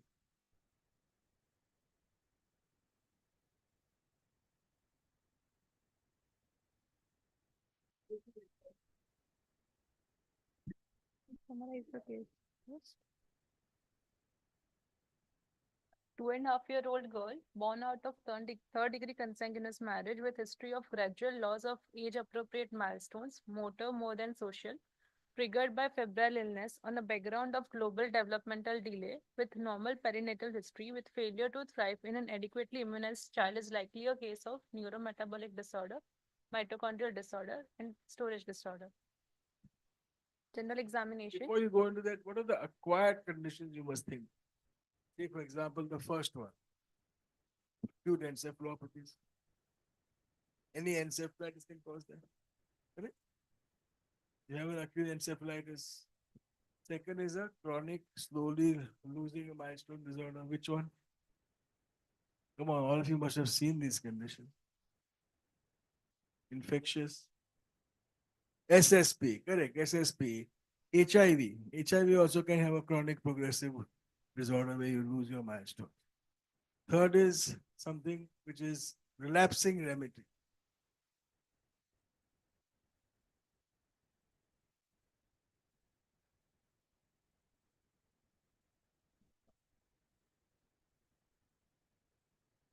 So you may have recurrent demyelination, those kind of things which can give this kind.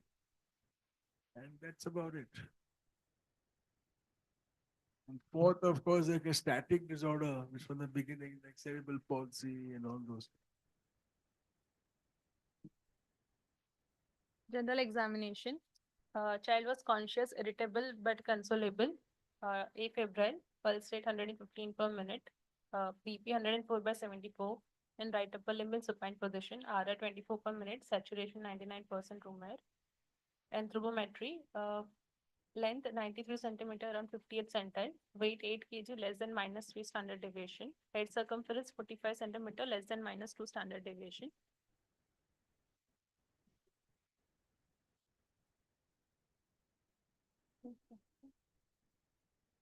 Head to toe examination. Head small in size. Shape appears normal. Microcephaly noted. AF closed. Face coarse facial features present. Eyes no signs of vitamin deficiency. Total 45 centimeter.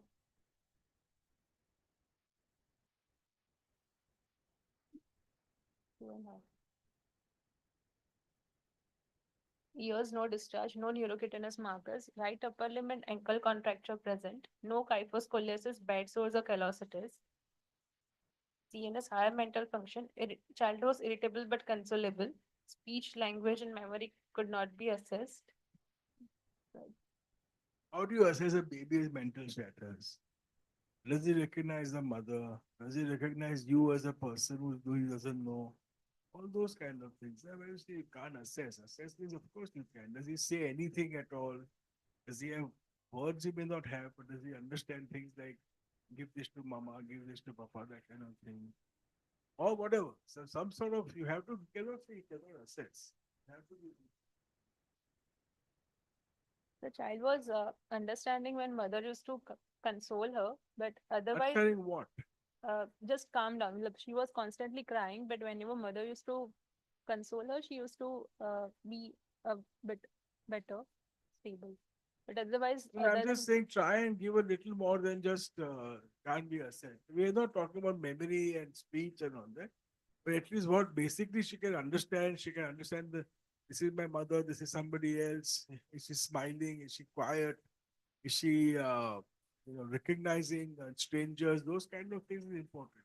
The mother leaves, so they're there, she starts crying, that kind of thing. cranial examination, cranial nerve 1 could have olfactory, cranial nerve 2 could have been assessed. Direct and indirect light reflex was present. Fundus normal. Uh, Vision could not be assessed. No, sir. She was not following commands. How do you assess vision Uh, in an if she is- uncooperative baby? if she How do you assess vision in an uncooperative patient? Yeah, can't tell him what is this and all that.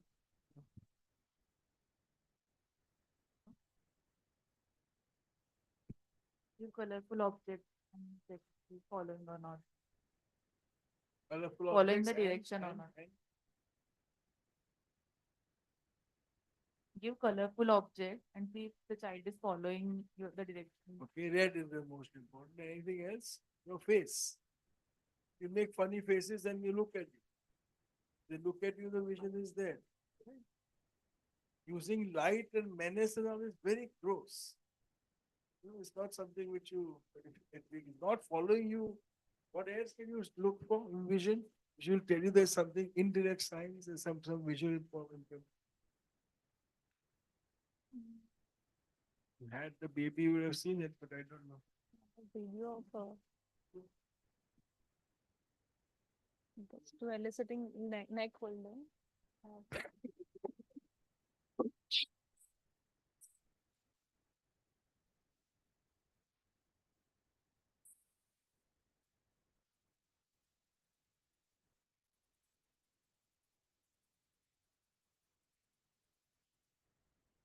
With evidence of visual.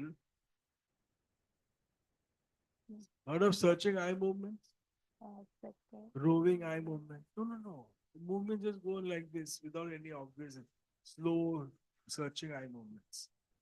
Nystagmus. All these will tell you there's a problem with this vision. Okay. That is important. And you basically that was the indirect method. Usually this is more obvious when the globe itself is involved, like cataract or something, or there's optic nerve problem. If it is posterior, then you may not have so much. If you have, say, cortical visual impairment, you may not have much of this nystagmus and such kind. So the further you are from the cortex, the less likely you are to have. From the eye, the less likely you will have these changes. Why don't you go to that page? Show us the cranial nerve. Range of movement, she was able to move. Appears full, no ptosis, squint or nystagmus. Sensation over face could not be elicited. Conjunctival reflex present. Jaw jerk not elicitable. What is Georgia?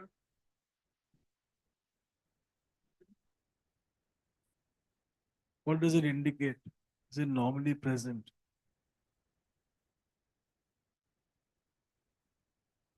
What do you think? Manas? In any upper motor neuron region, it is exaggerated. Where? Only where?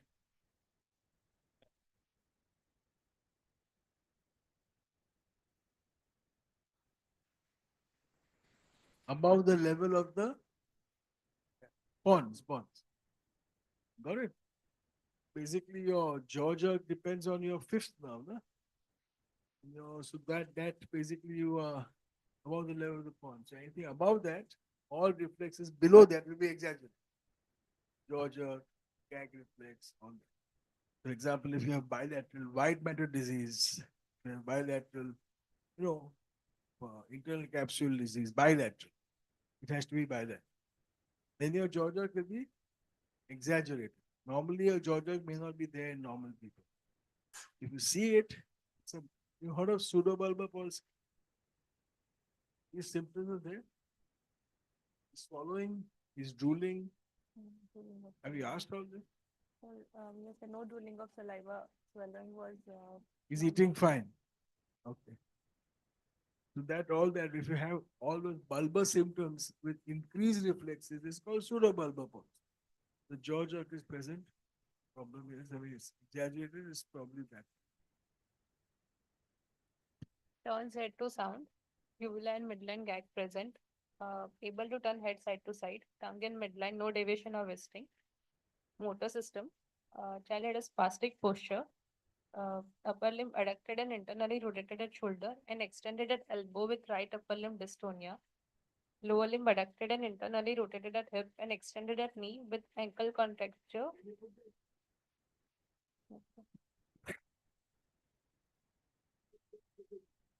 What do you see over here?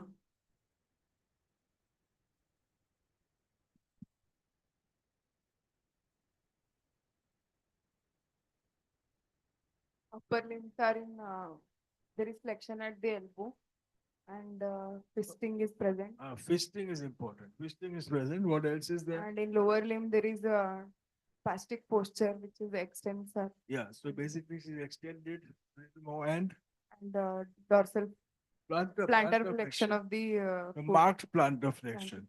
That seems to be abnormal part. If you look at the first picture also you had,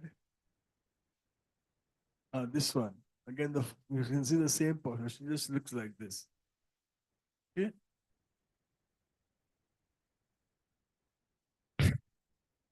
What are you showing over here? Tone. Just put it off. What are you doing? Intermittent dystonia. No, she's rigid. Then you can't bend it on. But intermittently, when she was not crying. So what is dystonia? So, Anybody can answer. So what Who are wants to answer? the characteristics of dystonia? No, it could be sustained, it could be mobile. Doesn't matter. leading to twisting movement. Twisting movement is important around the axis of a joint. So like this or whatever. Those things should be there to call it a dystonic movement. It could be a mobile dystonia, it could be a fixed dystonia, it could be anything. But basically, sometimes they can have tremor. So I'm not sure. I think she looks completely spastic. Maybe she also has, and this very, very, what makes it worse? Any stimulus, so any action also make it worse. Try to do something, it becomes worse. It spreads to other muscles. If you try to do this, mouth also. So overflow of movement to other muscles, other parts of the body. It should not happen now. And of course, any stimulus, if it's pain, if there's constipation, anything will make it worse. Okay.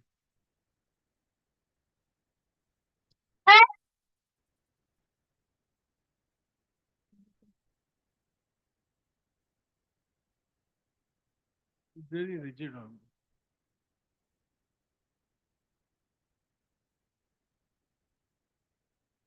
Sensory touch pain.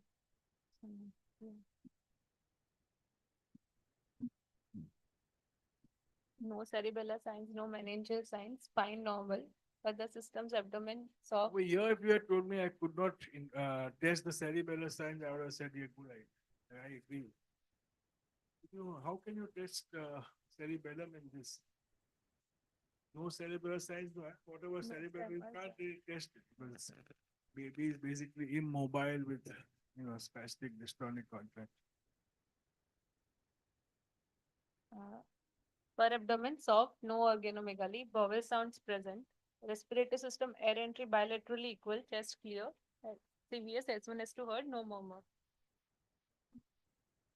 Summary: 2.5-year-old girl born out of third-degree consanguineous marriage with history of gradual loss of milestones, motor more than social, triggered by febrile illness on a background of global developmental delay with normal perinatal history. On examination, is severely malnourished with microcephaly with spasticity and intermittent dystonia without any cranial nerve involvement. Is likely a case of neurometabolic disorder. What do you think is involved over here maximally? What was involved first and what was involved later? As in gray matter, white matter. Whatever you said. Gray matter involvement. So how does gray matter involvement occur? How are the symptoms of gray matter involvement? What are the symptoms of white matter? So the fundus was normal in this?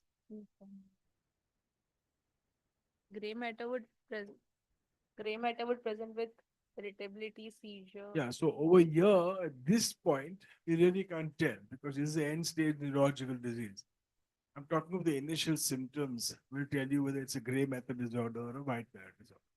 So what are the points in favor of a gray matter disorder?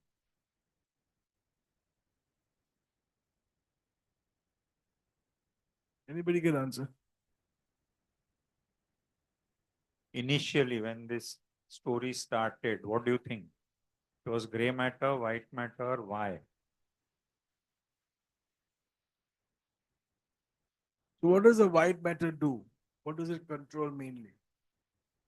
No. Forget about theory. What are the parts of what kind of neurological function does it subserve?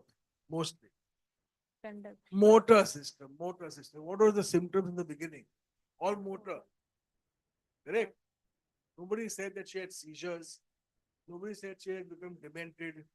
Nobody said she had anything else except you lose her milestone and then recover a little bit, again you go back down. That was the story, right? So essentially you're talking about a motor. So obviously it's white matter. In white matter, what are the other systems which you get involved? Other parts of the nervous system which are also white matter. Therefore I asked about the fundus. Optic nerve. Optic nerve. So optic nerve could be involved in this patient. I don't know whether she's having vision or not, but that's why I asked you the optic nerve could be involved. And third is, seizures are unusual. They can occur late. So of course, in this patient, there are no seizures at all. So all this points to a white matter disease. And what type of disease? No, so bilateral disease, right? What are the conditions which can do that? So the leukodystrophies. Renal leukodystrophy, metachromatic. Okay, so you're saying, so what are you're enumerating the leukodystrophies. What comes at the age of, say, 6 months? So what depends on, actually, do you want to go into this or is not required? Yeah, so age of onset decides the type of leukodystrophy. Okay, so then we see this, enumerate the leukodystrophies first, common ones. Krabbe's, which comes early. So around 3-4 months, 5 months, 6 months, become irritability and dystonic, this, that. You may have spasm. No, forget about that, but they can come at that. Metachromatic will come around 1 year. Adreno will come at around? No. 4, 5. It comes at 5 to 7 to 8 years. In school age children. Very unusual at this age. I'm talking about the typical X-linked adrenal, but I'm not talking about the variants. Fourth, Canavans, which has a big head and white matter disease, usually first year of life. Alexander's, first year of life. Hypomyelination disorders or hypomyelinating leukodystrophy, there's no myelin from the beginning. For example, Pelizaeus-Merzbacher comes at birth or very early in life and remains like a very slow kind of static disorder for many years. And finally, mitochondrial leukodystrophy, which can come anytime, usually in the first year of life. that is the what basically you have. Now tell us what happened over here. How do you investigate? Neuroimaging.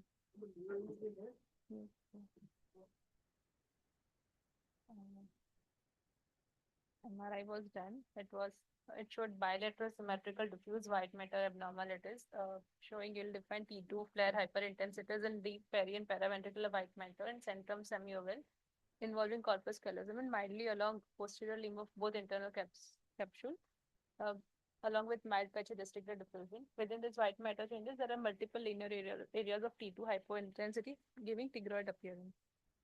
So this is typical of metachromatic leukodystrophy, which actually should have been a chronic, slowly progressive illness. But over here, this fever thing has come, and you see, this was a kind of red herring. We must have just associated worsening with the fever rather than anything. Yeah, that's what the reflexes. Reflexes were मतलब absent but not. Sir, the bola क्यों नहीं? Roaring, demyelinating, peripheral neuropathy. Oh yeah, exactly. Exactly what happened. MR spectroscopy was done. MR spectroscopy was done, revealed my NCV was done, symmetrical sensory more than motor demyelinating polyneuropathy, likely inherited in etiology. Optal evaluation was normal. Whole exome sequencing is sent, reports awaited.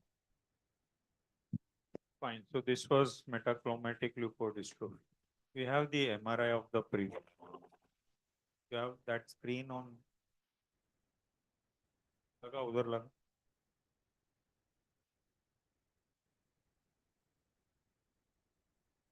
अरे someone इसका power लगाओ. Battery is going down. Laptop का power quick. इसका laptop है ये.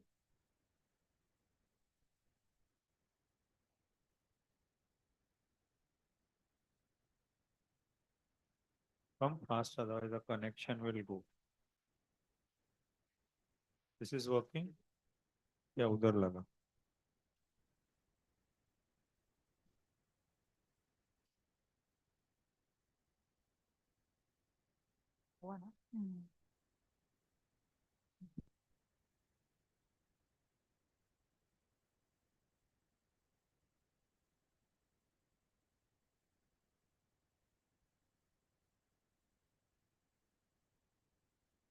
Ventricles are a little far apart. There's a large amount of CSF. This is a cisterna magna which she was talking about. And when this is so far apart and these posterior ventricles are large, we call them colpocephaly, and that's basically this congenital thing which she has. The agenesis of corpus callosum and this large cisterna magna and all. T2.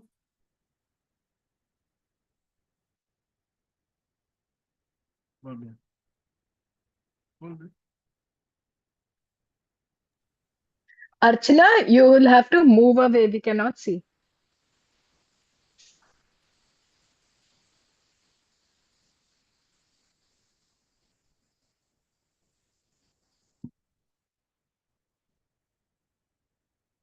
So what you see on the T2, the gray matter is fully involved. You see that? This is the normal gray matter, which is grayish in color. Gray matter over here on the left side in the front, and the right side almost all the way to the back. You're basically seeing swollen and it's very hyper intense. Okay? You see that? And it seems to be sparing the central area. It's asymmetric. Okay?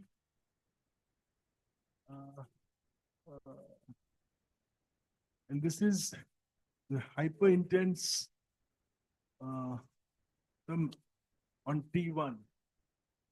So this can occur in any of the iron. So you have, not iron, but if you have calcium over there. But the CT scan didn't show calcium, so this is not calcium. So any other metal, it could be manganese or it could be anything else. I'm not sure how to explain this over here. The liver function is normal.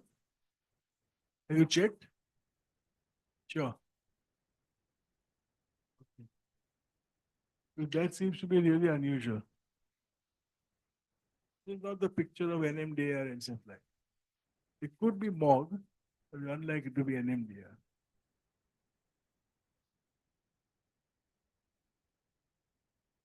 It was the same thing, different projection.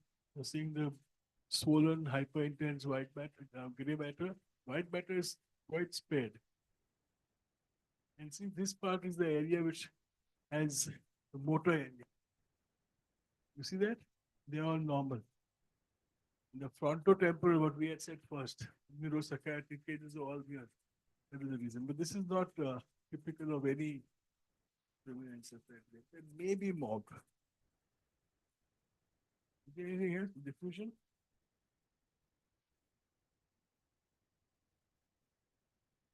Yeah.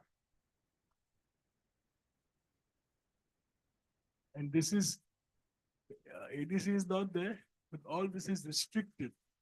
So that can be seen in MOG. It can be seen in things like, have you heard of acute leukoencephalopathy restricted diffusion? Allard, that can be it. But all this, the story doesn't fit. You know, over here, was there any hypoxic event? No idea. This is not, I don't think it's typical for NMDR at all. Most likely the antibodies will come normal. I think you better do your biofires and all this. On the CSM.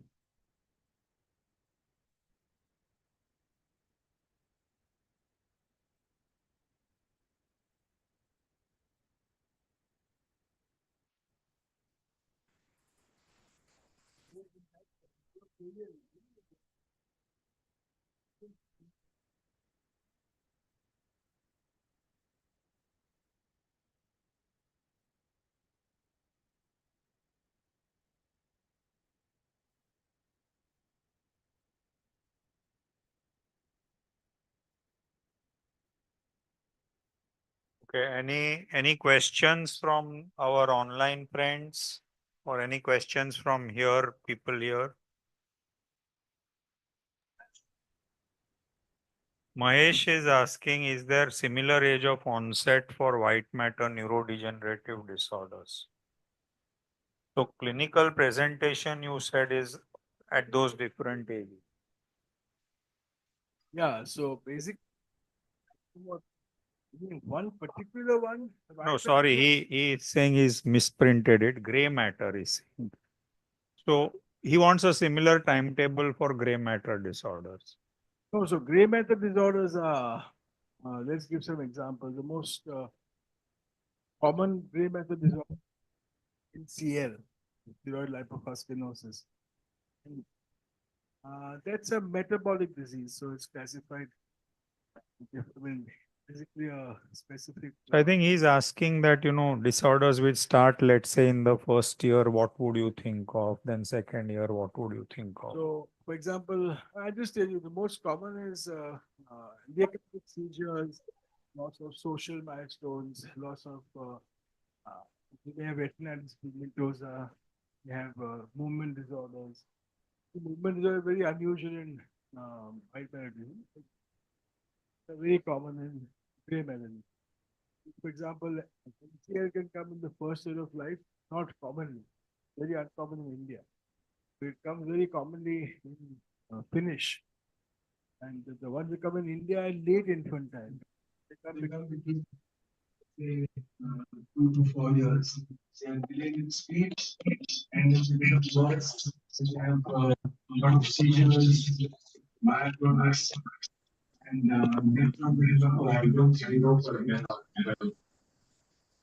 then alcohol disease, hypochondrial disease can come with as a disease. They are the same as a presentation. Very frequent. Remember, there are few things which can mimic. That is, for example, epileptic encephalopathies. So over here you have, say for example, child who has spasms or a child who has the Knox-Gastaut syndrome. He can become rapidly demented because themselves are causing the encephalopathy. This can be reversed with treatment of seizure. For example, Landau.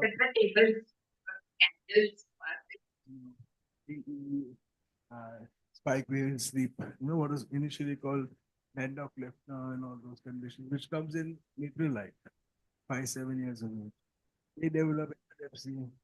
Sometimes some very benign looking. Then the EEG becomes worse. They lose their milestones. The learning becomes affected. Behavior becomes like gray method is. आ रहे हैं ना लोग थोड़ा तैयार होके बैठो पापा भी shocked. Okay. Any other questions or we wind up for the day? Okay. Fine. So thank you everyone, our online friends, for joining in, and we meet once again next Thursday for this class. And please spread the message to all your PG students and other friends. And we meet next Thursday. Thank you. Bye. Thank you, Udani sir.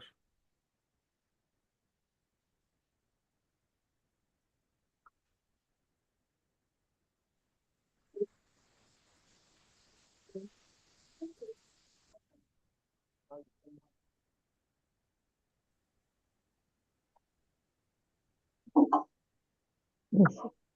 Ending the meeting, sir. Thank you. Thank you all. yes thank you Thanks, you ma'am. Pallavi Yeah. Okay.